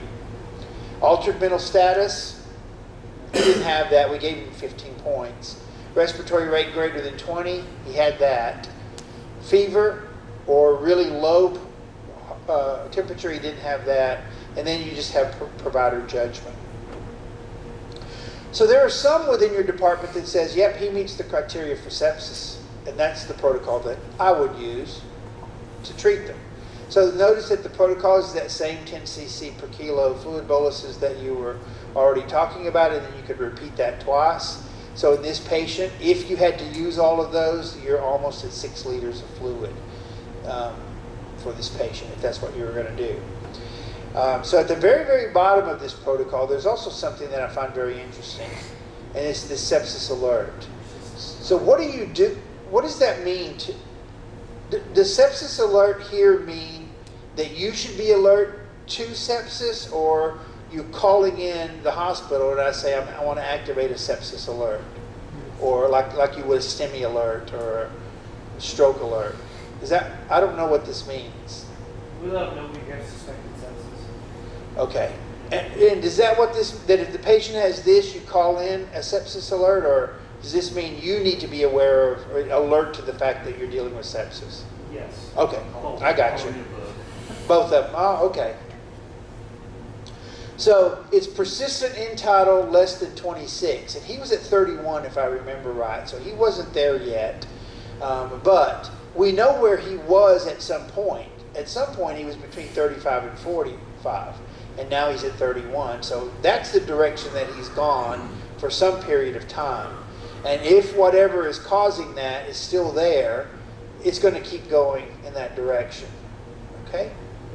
All right, so there are some in the other classes that have said this is sepsis alert, that's how I'm going to manage this patient. And that's not wrong. It's not a wrong thing. Now, if you're managing this as nausea, vomiting, and you don't even consider sepsis, that's not wrong either. Your treatment is still an appropriate thing. But there's actually something else here that can explain all of this. And this is not case studies in sepsis. It's case studies in pharmacology. So there's probably something in the drugs. Now let me go back and let you take a look at his vital signs one more time. And this will help to explain it. So the two things that people seem to pick up on that were abnormal, there's really three things that are abnormal here. Besides the heart rate and the blood pressure, the respiratory rate and the end tidal CO2 and that relationship. Okay? So now, if you hold your breath, what happens to your CO2 levels in your body? They go up. And when you start breathing again, will you breathe faster or slower than you currently are? Faster. So when end tidal CO2's levels go up, they trigger the body to breathe faster. And generally, when end tidal CO2 comes down, it would trigger you to slow down your breathing. Okay? That's under normal circumstances. When you hold your breath, you are creating an acidotic environment because your CO2 levels are rising. So you're creating an acidotic environment, and then you start breathing fast to blow off carbon dioxide to bring the acid levels down. Okay? Now, there's another kind of acidosis. That's respiratory acidosis, by the way. There's another kind of acidosis, the metabolic kind. And in the metabolic kind, your CO2 level is within the normal range. And the acid is coming from a different source. It has nothing to do with the respiratory system. And so when you start to become acidotic from a metabolic process, what effect is that going to have on your respiratory rate? It would have the same effect on the respiratory rate as if you became acidotic in respiratory acidosis. It's going to cause your respirations to go up. But because your CO2 was in a normal range, and this is not respiratory acidosis, what will happen to the CO2 levels? If you start breathing faster, they're going to fall. And that is metabolic acidosis. So what you see here is something has triggered the respiratory system to increase rate. And that's acidosis that does that. And this is not respiratory acidosis because the respirations are up. So it has to be metabolic. And if it is metabolic, I would have expected the CO2 levels to be below normal, and they are. So he has some indication here that there's an acidosis present, that there's a metabolic acidosis present. We have to figure out what that is. Now, what we know about him, and what's the most common metabolic acidosis that you're familiar with? DKA, right? Did you say he's probably Europe too? He is. He had that increased urine. That's exactly right.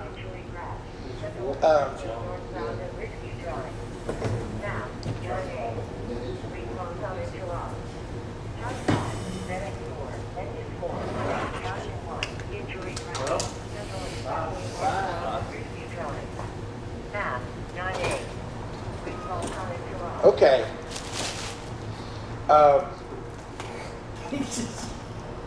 So DKA is the most common of the things that we think about in pre-hospital for metabolic acidosis.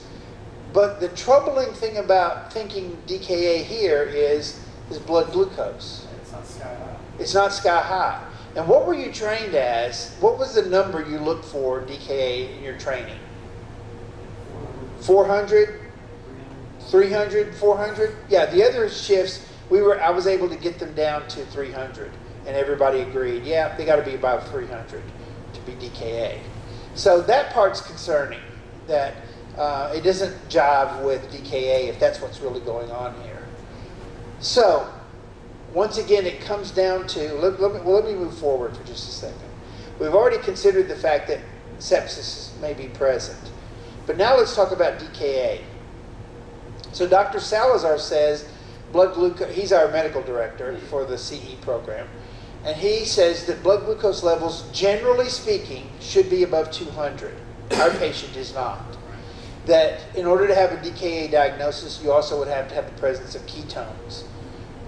And we don't have any way of measuring those in the field, right? Now, some people do. You can buy these ketone sticks and dip it in urine, wait 60 seconds, and compare it to the chart. And by the way, for you young guys, this is what a D-stick is. This is what they look like back in the days when there were D-sticks. But people don't measure glucose that way, but that's the way it used to be done. Put a drop of blood on it, wait 60 seconds, rinse it off, and hold it up against this, and it would tell you roughly what their glucose levels were. So now you'll be able to, when you say D-stick and somebody says, you've never even seen a D-stick, you can say, yeah, I saw it once in CE. I know what they look like. So he may or he may not have ketones. We're not measuring that. But then you should also have acidosis. Well, you don't really have a way to measure acidosis. You can't measure pH in the field either. But we can use the respiratory rate and the CO2 level to give us a suspicion that acidosis is present. And for the reasons that we've already talked about, I believe that he's got acidosis. It's a metabolic acidosis. And I'm leaning towards DKA. I cannot measure ketones, so that's not even an option. So the other thing that would be convincing for me was if his blood glucose was higher than 200, I would be convinced that this is DKA. So what's keeping his glucose down? That's exactly the question. And the answer is right there. One of those medications is doing it. Which is the one that's least familiar to you? That second one. That's exactly right. That second one. And it's not very familiar to a lot of people because it's only been on the market for about 4 years. And not a lot of people take it even after 4 years for a couple of reasons. And one is that insurance companies generally don't cover it. They cover the metformin for diabetics, but then to add a second drug to do the same thing, insurances won't do that. So some people though will pay for it for themselves because there's good reasons to be on both of these medications. It has some cardioprotective properties for diabetics, who are already at a higher risk for cardiovascular disorders. So there's good reasons to be on it.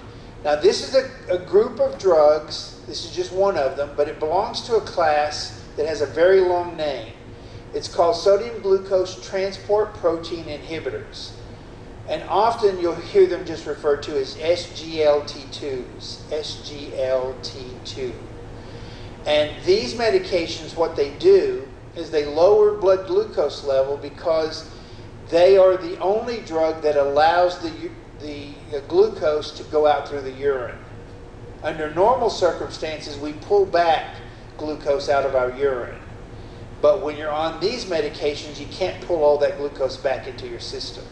So when your kidneys are filtering out the glucose, all of you, your kidneys are filtering out glucose, some of the glucose in your blood. But then you reabsorb that glucose because you need it. And then what ultimately gets to your bladder is just urine. It doesn't have any glucose in it.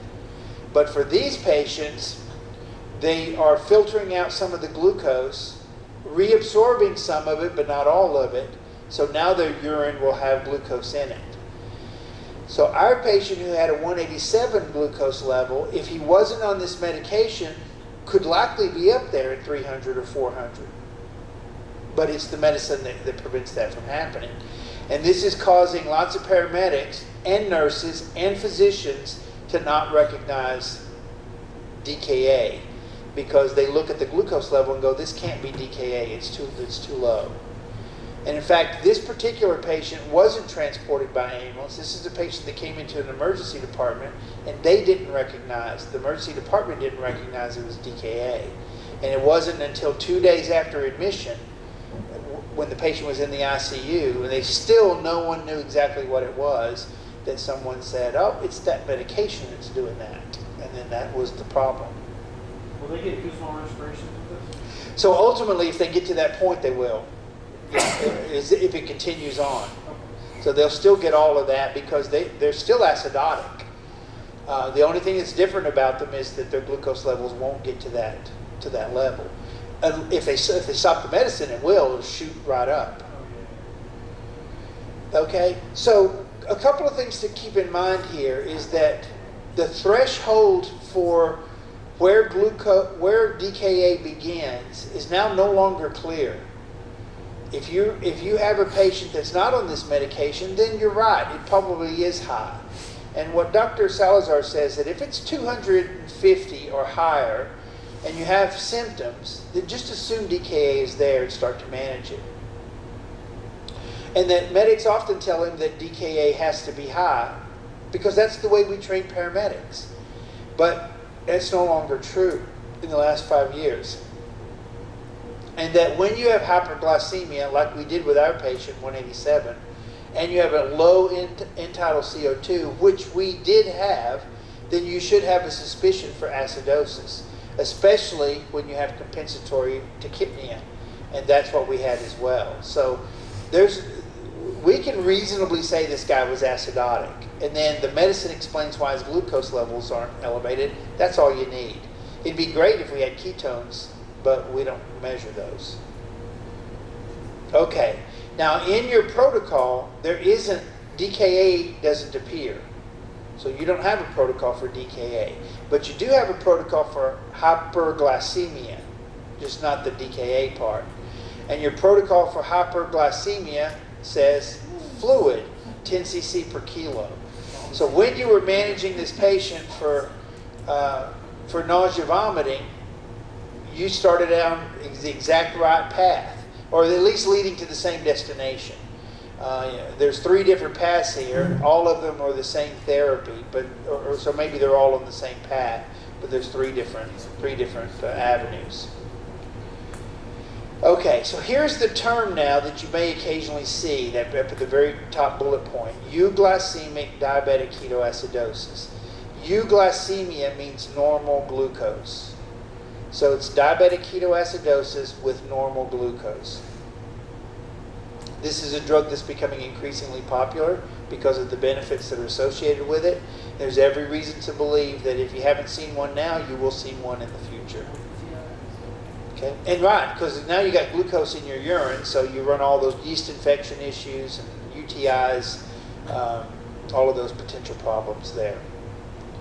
Okay, so here's a couple of other statistics that you might find interesting. 70% of people who have euglycemic DKA episodes are type 2 diabetics, which our patient was. Almost all will have presentation glucose levels below 300, which our patient did, and some will be below 200, like our patient. All will test positive for ketones in the urine, and ultimately this patient tested positive. The common symptoms for euglycemic DKA are nausea, vomiting, and abdominal pain. So that abdominal pain that we thought might be infection, it could still be infection. He still could be septic. But it could also be that what we were looking at was related to the DKA. And then the reason people develop is for the same reasons that regular diabetics develop regular DKA. When they're non-compliant with their meds, when they have infections, which our guy may have, when they have recent surgeries, which our guy did have, and underlying autoimmune diabetes, which he probably has. That's probably what the deal is with him. Okay, so you're going to maintain his 93% oxygen saturation and give him some fluids and get them to the hospital. So the good thing here again is if you just thought this was simple nausea, vomiting, it wasn't, but your treatment was fine for it. If you thought it was sepsis, maybe it is, but this is a patient that is potentially septic and DKA both at the same time. The treatment, fortunately, is the same. Okay, so the bottom line, there's no standard glucose level that's associated with DKA. It's really, again, just like shock. It's a constellation of signs and symptoms. So you should be looking for signs of acidosis, glucose levels that are elevated, at least hyperglycemic, and then looking for those particular medications. Be suspicious anytime you have SGLT2 inhibitors when you have nausea and vomiting. This is why. So the reason that diabetics who are nauseous and they vomit, it's acidosis that causes vomiting in diabetics. If it's related, certainly you can eat some food that's terrible and get some kind of food poisoning and vomit. But you wouldn't have any way of knowing that in the field of whether you're dealing with food poisoning or whether you're dealing with an acidotic patient. So this is why if you have diabetics that are vomiting, they go. And you have to use your powers of persuasion to get them to go with you. And then just treat them like you would any other DKA. Because this is DKA. It just so happens that his glucose level's not elevated. Okay, case 4. Relatively simple case here. And I will give you the information. He is a male, weak and dizzy during dispatch, and he's reported to be about 54 years old. So you probably have run this call frequently. Weak and dizzy is a chief complaint. 54-year-old-ish person. You get on the scene. The door is unlocked. You knock on the door. You hear a voice on the other side that says, "Come on in." Open the door. You're very cautious. So you push it open. There's nothing there. You're easing your way in, making sure that everybody stays safe. And you get to where you can look around the corner. And when you look around the corner, you see the patient is sitting at a kitchen table. So you feel a little bit more comfortable. You kind of come out in the open. There's no gun. There's no weapon that you can see. There doesn't appear to be anyone else in the house. And you also see that there is a 6-pack of beer on the table. There are 4 empty cans, and he has a 5th beer in his hand. So he's telling you, come on over. He's a little sleepy, but when you talk to him, he'll open his eyes and he'll speak to you. But if you leave him alone, he just kind of sort of drifts off on his own. All right, what do we want to know about him? Asking control. Yeah, what's the deal? What happened? What's up? While we're getting that information, the primary assessment is complete. He's speaking clearly. He's non-labored respirations.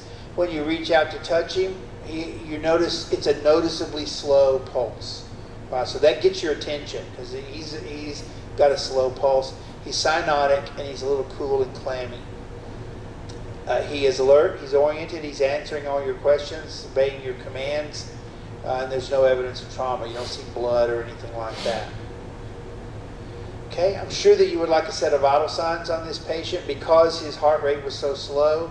You say, I need to put him on a monitor. Let's see what's going on here. And here's your first set.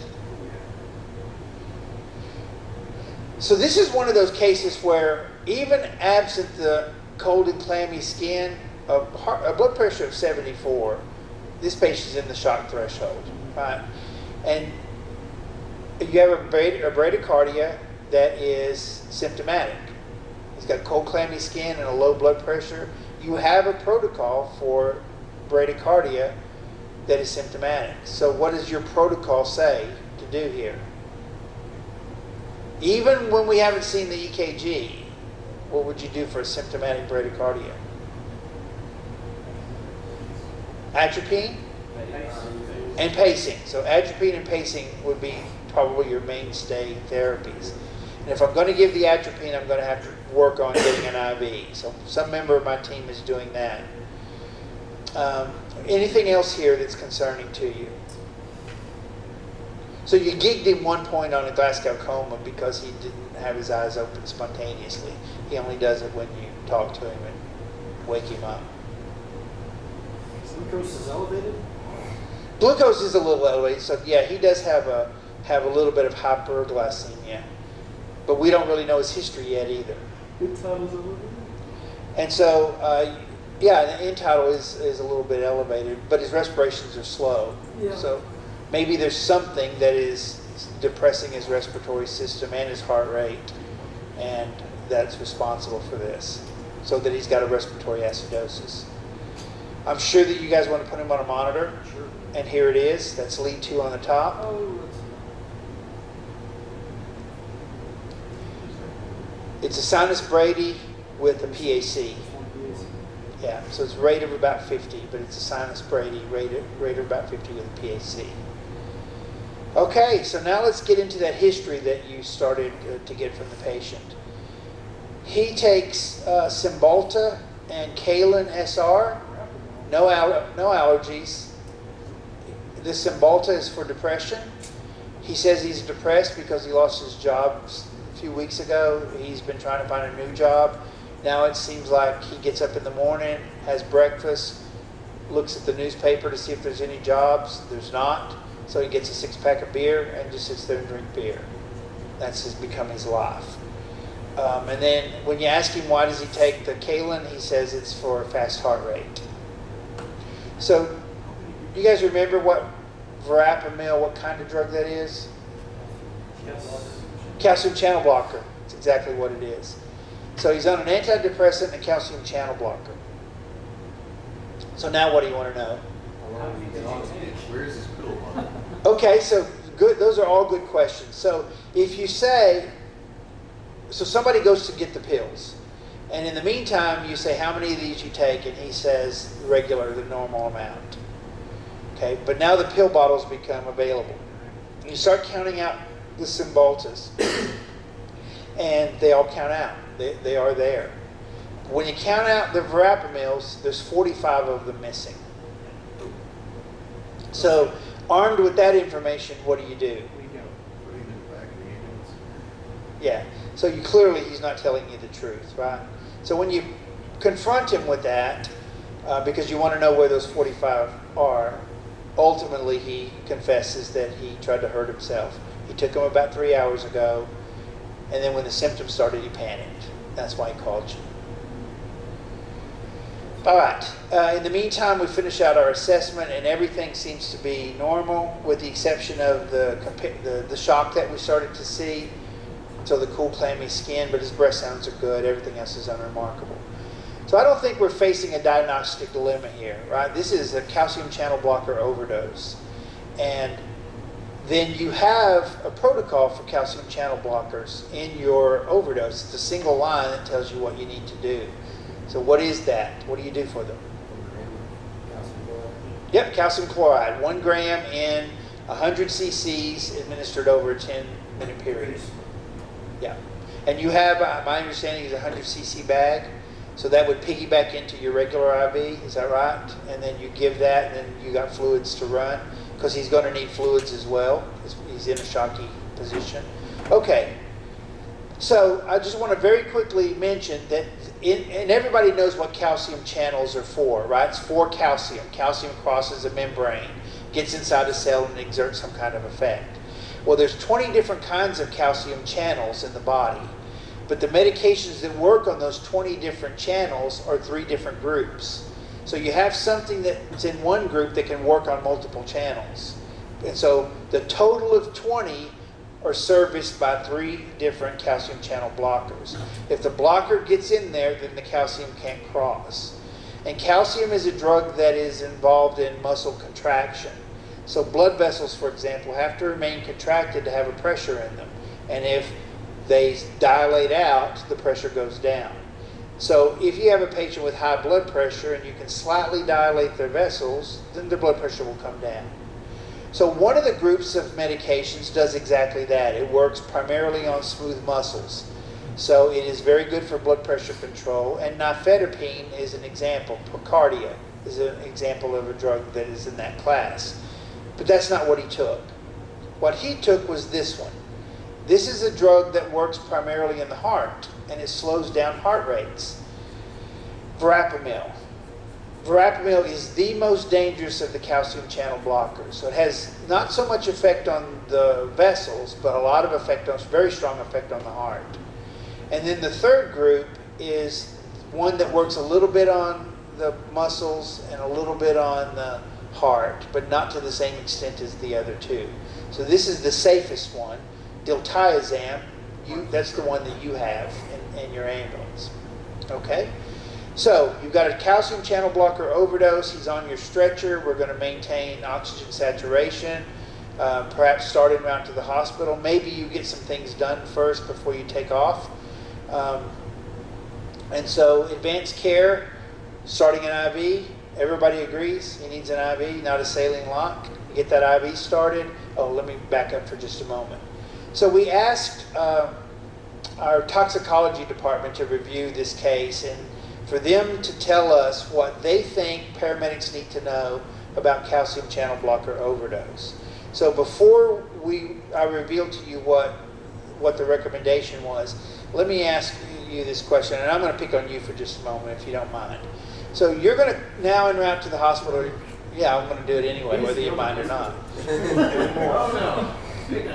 But you're en route to the hospital now with this guy. And is there anything in your protocol that tells you this patient must be transported to some hospital, specific hospital? The most appropriate. So what does that mean to you? Where would you go? Depending on how stable he is and capabilities of surrounding hospital. Presby Allen? Any possible need for dialysis? Well, that's a very good question, whether he needs dialysis. And if he does need dialysis, would Presby Allen be able to do that?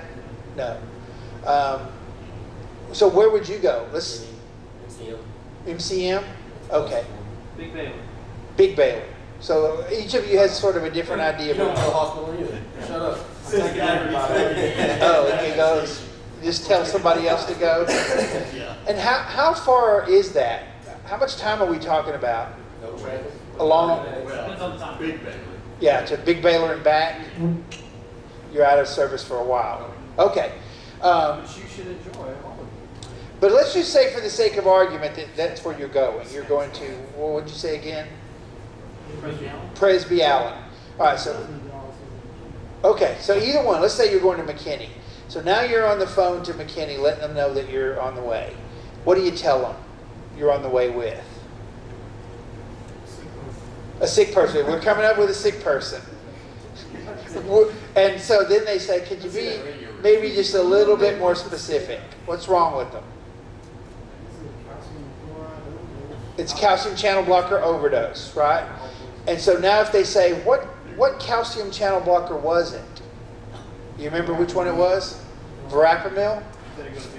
45 verapamils. That's what. So every other crew, they've said, I would tell them, we're en route with a 45 pill verapamil overdose. Had the dose on it, didn't it? 45. We're missing 45, right.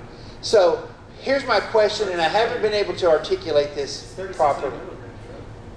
We went to Yeah, because I think they were 80. Yeah, it's a lot. So here's my question to you.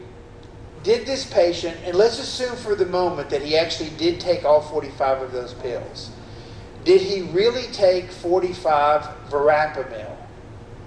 Is that accurate? As far as we know, yes. Okay, as far as you know. So let's go back a couple slides and then change what you know.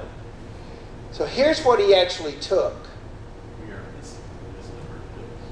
He didn't take 45 verapamils. He took 45 sustained release, or SR, verapamils. Those are sustained release or slow release. That's different.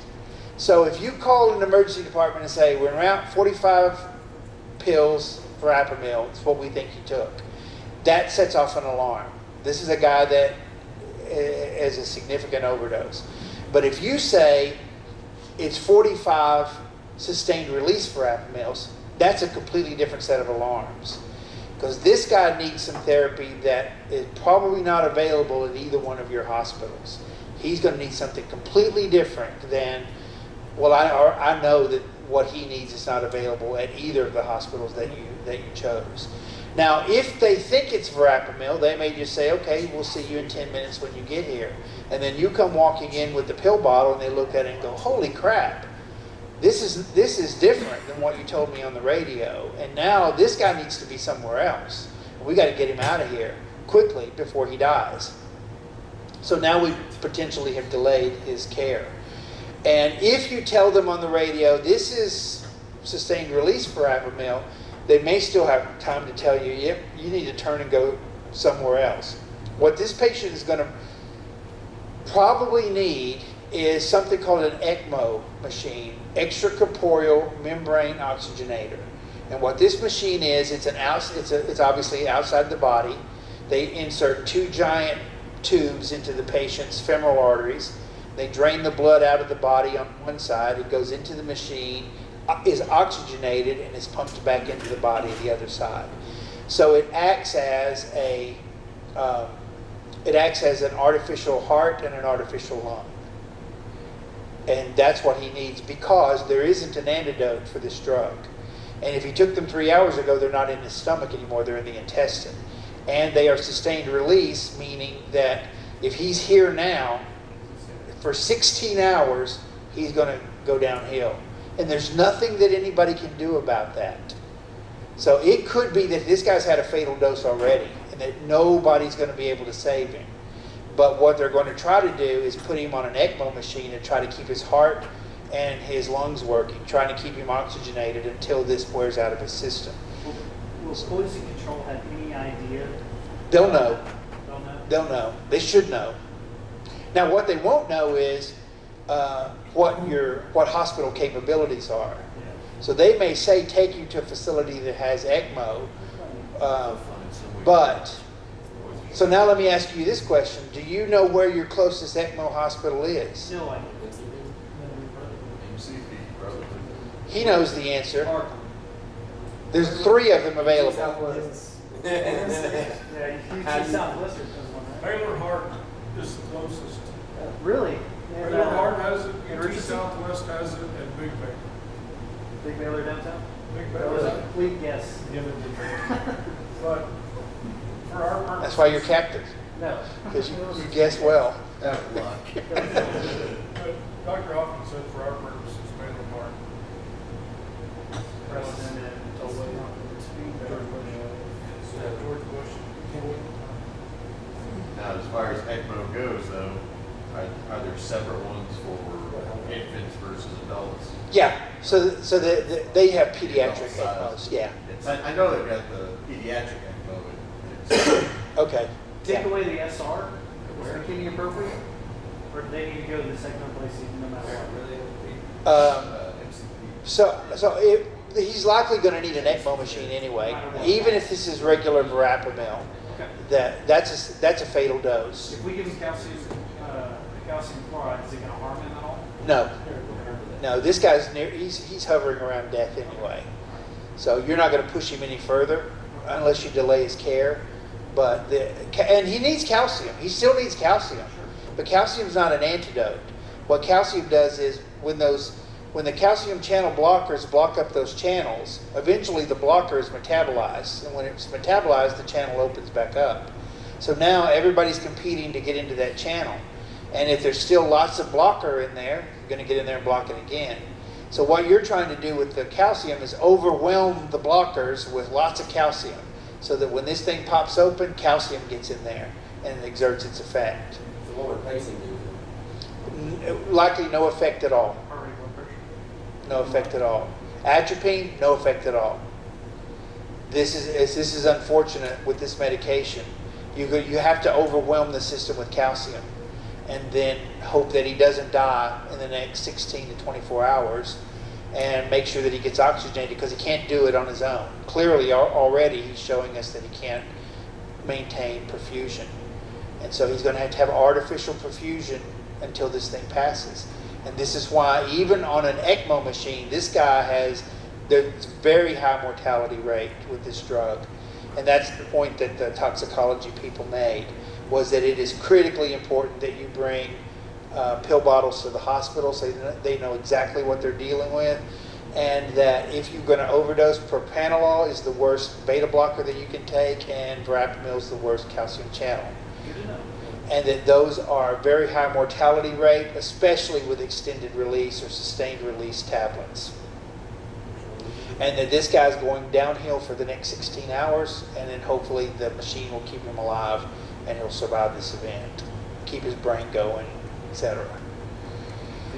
Okay, the last thing that I want to mention about this particular case is that, again, the atropine's not likely going to work. That her best advice is to get this guy on her stretcher and get them to a facility that can manage this case, which is an ECMO facility. And then now the last thing. The last thing is that calcium channel blockers belong to a group of drugs that all it takes is one pill. When you have children under the age of 5, it will be a fatal event. So if you have a grandmother who's taking a calcium channel blocker and she drops her morning blood pressure medicine, forgets to pick it up, or she can't find it in the carpet, she's going to come back later and get it or ask her husband to get it, and then they forget. Later the grandkids come over, 5-year-old, 4-year-old finds the pill, pops it in his mouth. Nobody may have even seen that happen. The kids are playing, and then all of a sudden the 3-year-old, the 4-year-old collapses. And then you go in there and it's completely unexplained. You had a kid that was playing and all of a sudden they weren't. They didn't choke on anything, and now you're trying to figure out what happened. This kid has profound cardiovascular collapse, and you're trying to figure this out. Does the kid take any medicine? No. Did he get into any medicine? No. All the pills are in the top shelf. They couldn't have gotten to them. You go and look, and sure enough, there's the pills are on the top shelf. What's really important is that when you have kids that present that way in a household, you need to see every medicine in that house. Not just what the kid took or what the parents take, but what medicines are in this house. And then if I'm looking through those medicines and I find one of these, and I have a sudden, profound cardiovascular collapse in a toddler, I'm going to make the assumption that somebody dropped at least one of these pills, and that that's what the kid got into. And then I'm going to try to manage it as that. Okay. Last case, and I'll go through this very quickly. So in this last case, you're dispatched to a ground level fall on an 80-year-old male. I'm sure you run this call a lot as well. So you arrive on the scene, his wife meets you, takes you to where he is, sitting in the living room in the easy chair. He's very apologetic as soon as you walk in the room. He's sorry that you're there. He told his wife not to call. She called anyway. I'm fine. I don't need you. I just tripped over the dog. I didn't lose consciousness before I fell. I didn't lose consciousness after I fell. I was able to get up off the floor, walk over here to the chair. My neck doesn't hurt. My back doesn't hurt. I don't have any pain anywhere. And I'm sorry that she called and that she bothered you. So now what do? So before you answer this question, let me ask you a question. So, Have a good night. yeah, so that's kind of where I'm going here. Is it possible, do you think, within your department, that there will be some paramedic that at this point will say, okay, you don't need us, we're going to go. Absolutely. And then you clear no sick or injured or something so that you don't have to do a chart, right? You think that could happen? All right. Well, you know obviously that that's never the right answer in a CE class. It's never the right answer on a test. So there's something about this then that should trigger all of us to do a chart, that a chart is actually necessary. So let's just get started on this chart and do an assessment at least. Let's at least do a primary survey. Okay, so airway's good, no breathing problems, no circulatory problems. He answers all the questions appropriately. And just from a quick look, the only thing that you can see that's abnormal is he has a small abrasion over the left eye, but it's not bleeding. There's no bleeding. All right, now at this point, do you think that someone in your system would say, okay, you still don't need us, we're going to leave now, no sick or injured? Okay, but for others, there's something on here already that says, yeah, we need to go further with this. And that's the small abrasion over the left eye. So this guy is a patient. In my mind, this is a patient. This is not a no sick or injured, it's a patient. And now patients require a patient assessment. At the end of our assessment, this guy might not want to go, and we might agree that he doesn't need to go. But we don't have enough information yet to be able to make that decision, especially if we define him as a patient. So let's get a set of vital signs and see where we are. So is there anything on here that says, oh, this guy's problematic. We now can no longer back out of this. All right, so everything looks pretty good, but what if the person who took the vital signs told you, oh yeah, I forgot to tell you that the heart rate is irregular? Would that trigger something for you? Just put him on a monitor. Let's see. And so you put him on a monitor, this is what you see. It's atrial fibrillation. So does that trigger you then to look for a little further? Yeah, maybe his meds. What would you expect an atrial fibrillation? So if he has a history of atrial fibrillation, he should be on meds for it. If he doesn't have a history of atrial fibrillation, maybe that's why he fell. Maybe he did get dizzy, although he doesn't admit it. So I want to see whether he has a history. And let's take a look at his meds. And if he has a history, what do you think you'd find? You'd find digoxin and an anticoagulant of some type. And so when you ask to see his medicines, that's exactly what you find, is digoxin and Pradaxa. Pradaxa is an anticoagulant. So he's still adamant that he's fine. There's still no bleeding.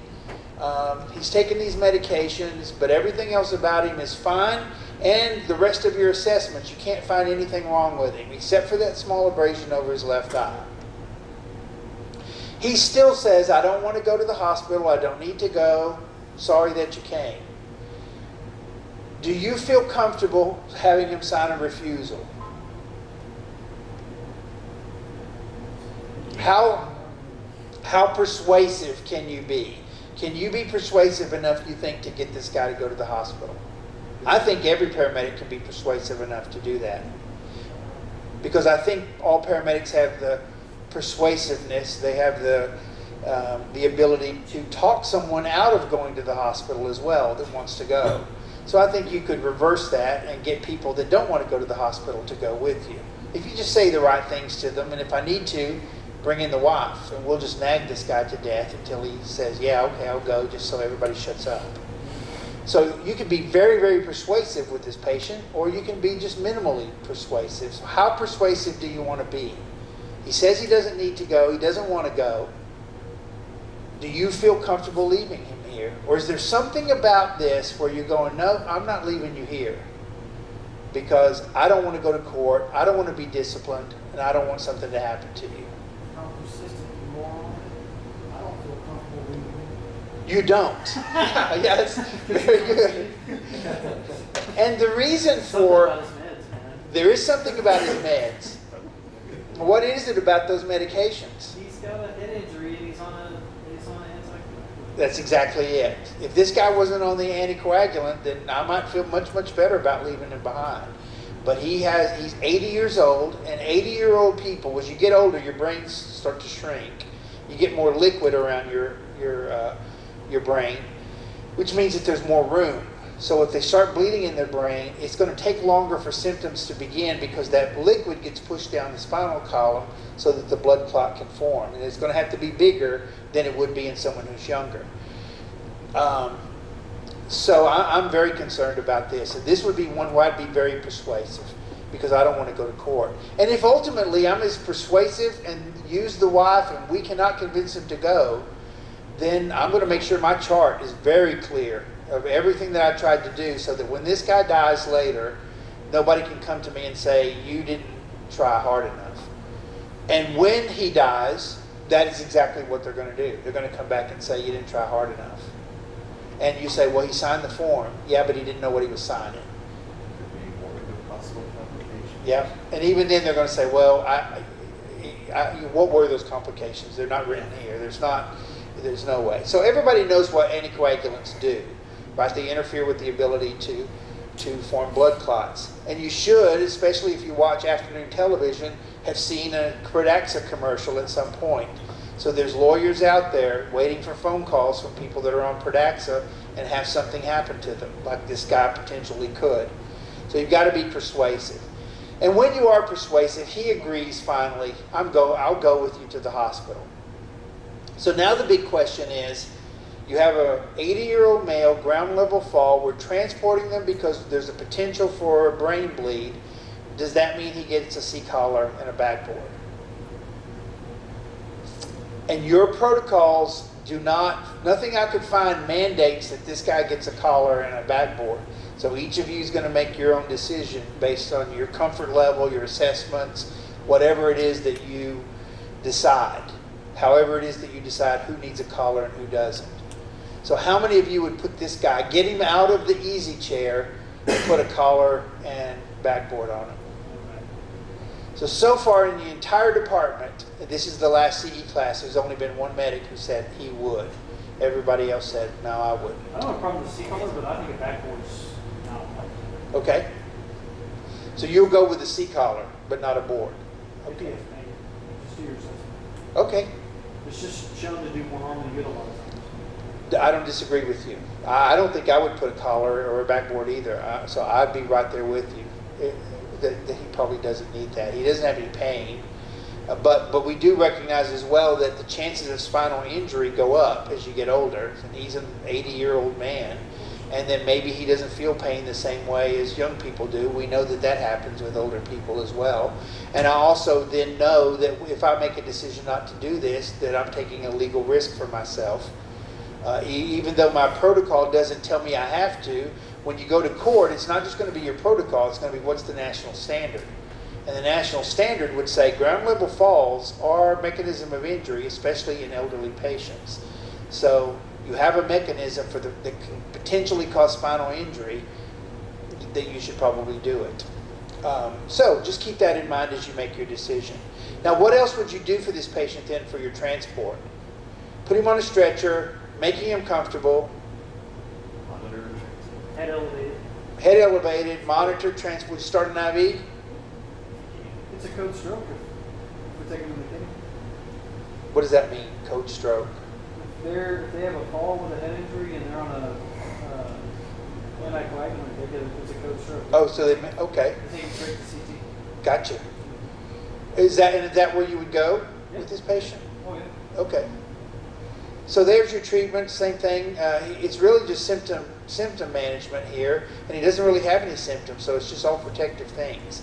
So the transport to the hospital is uneventful. He goes to the scanner, and here's his initial scan. Yep, when you look up there on the right side, up in the corner, see that little white next to the bone? There's a grayish light color area, that's blood. And so he does have a very small subdural hematoma. The hospital that you transported them to is not used to seeing these things, and so they panicked, called neurosurgery in. Neurosurgery comes down and looks at it and goes, yep, subdural hematoma, but it's not a big one. So we're going to put him in the ICU overnight. We'll repeat these scans every 4 hours, monitor the size of this, and if there's any evidence that it's growing, he's going to surgery. And if it doesn't grow, we'll release him in the morning, and that's exactly what happened. He was released in the morning, no complications. Okay, questions? Last part here is, I want to talk, this is the thing that I saw in your protocol. So American Heart is grappling with this question. Have we finally reached a point where it's time to get rid of epinephrine for cardiac arrest? You will always have epinephrine for anaphylaxis, but should we get rid of it in cardiac arrest? And if you go 50 years past and look through the research, for any research that supports epinephrine in cardiac arrest, there's not one study that supports it. There are lots of studies that say, yeah, we couldn't prove that it does anything. And then there are some studies that say, it's short term you might get some benefits, So you might be able in the pre-hospital environment to get a pulse back, but they don't live. They die when they get to the emergency department, when the epi wears off. And then there's a few studies that suggest that there might be a harm associated with it.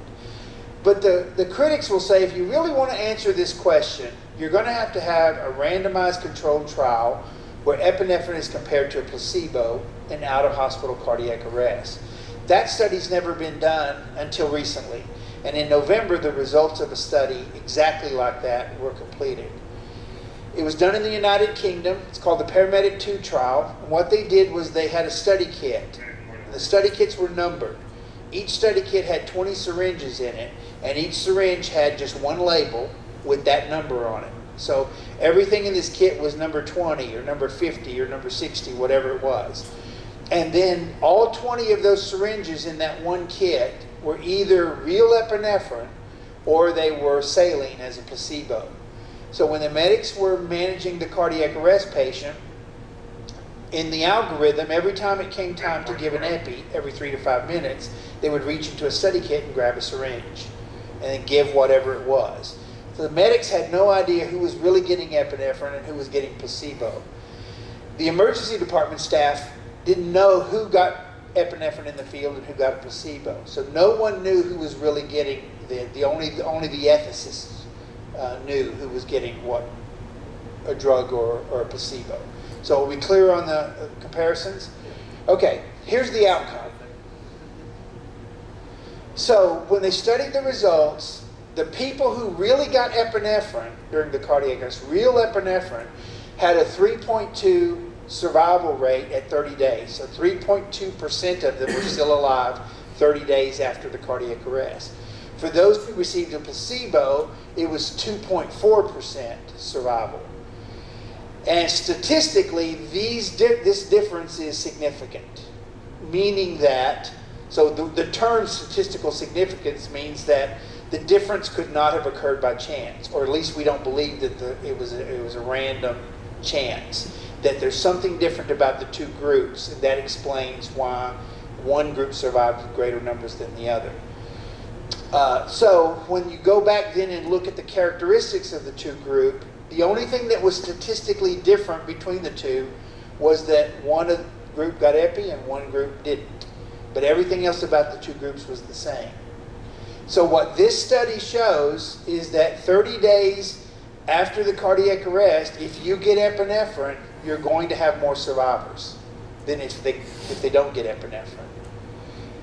But there's a very important question that still needs to be asked. Would anybody like to know anything specific about these survivors? Age. Maybe their age. Health. Comorbid factors. I'd like to know what they look like. If they're still alive 30 days later, where are they? Yeah. Are they home or are they laying in a nursing home, brain dead? And so here's that data. So the bottom line represents the epinephrine group. The top one is the placebo.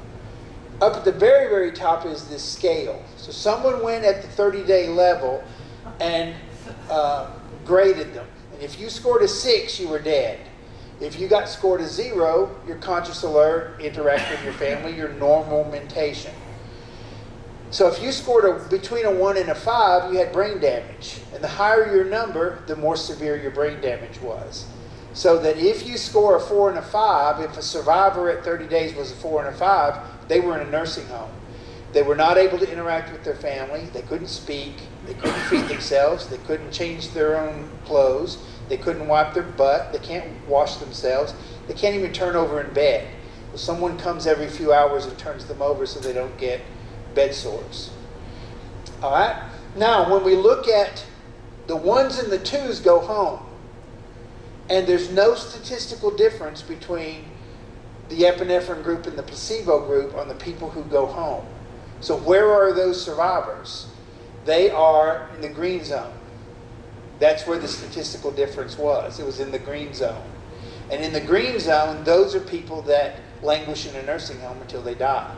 The family does come to visit them for a few weeks after the cardiac arrest out of guilt. But you can only go to a nursing home so many times and sit with someone who doesn't even know you're in the room before you finally just say, yeah, that's enough of that. And then that person lays there until the day that they develop a bed sore and get septic, and they call you, and you come and you take them to the hospital, and then they die. That's where the survivors are. They're brain dead people. So it is true that epinephrine increases the chance that you're going to get a pulse back on them, and they're going to live for 30 days. But it doubles the chances that they're going to have debilitating, catastrophic brain damage. So given that, what can we say about epinephrine? Can we say that you need to completely remove epinephrine from the protocols? I don't think we can say that yet.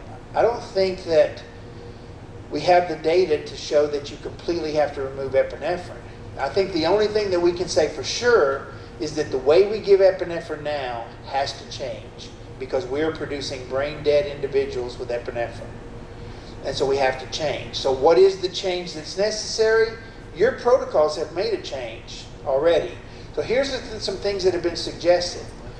One is that perhaps epinephrine should be given earlier in the cardiac arrest. If you look at the AHA's recommendation, it's CPR, shock, and then the epi comes during that next cycle. So maybe it should be CPR, shock, then epinephrine. Some even argue that maybe the epi should come as soon as you possibly can, even if it comes before shock. If you have 8 people there, potentially you could do that. Some argue that maybe we should stop every 3 to 5 minutes and make it every 5 to 6, or even longer. Maybe you give it every 8 minutes or 10 minutes. And then what your medical director has decided is cap it. So you get 3 rounds of epi, and then that's it. You don't get any additional. And that's revolutionary in EMS. We've given epi every 3 to 5 minutes for as long as patients have been in cardiac arrest, for as long as there have been paramedics. So down in the Biotel system, we've also chosen what you chose. So we've capped epi at 3, but we also we did the 5 to 6 per minute. But it's arbitrary. We just chose it. There's no evidence. We just chose to do that. Just like really your medical director arbitrarily chose 3. Maybe it's 2, maybe it's 1. Who knows what the real answer is? But we know that every 3 to 5 minutes with an unlimited amount is the way we do it now is the wrong thing to be doing. But ultimately what I think that trial shows is this, that if you want to create an evidence-based cardiac arrest protocol, it would have 2 lines. On the first line it would say do CPR, and on the second line it would say shock them when they need to be shocked. And anything else you do for the patient makes no difference. So it's those 2 things. That's a very simple protocol with 2 lines on it. I like that. Yep. The people that you're going to save will be saved by CPR and shocking. They won't be saved by epinephrine. They won't be neurologically intact. It's not epi, it's not intubation, it's not IVs, it's not supraglottic airways that saves them. It's those 2 things. So that's what you should focus on. Okay, so that's the end. There's no test, but you look for an email next week, and maybe even the week after that. And make sure that you're on that roster. If you're not on the roster, grab a CE certificate and then go be careful out there. All right, thank you. We appreciate it. Bet.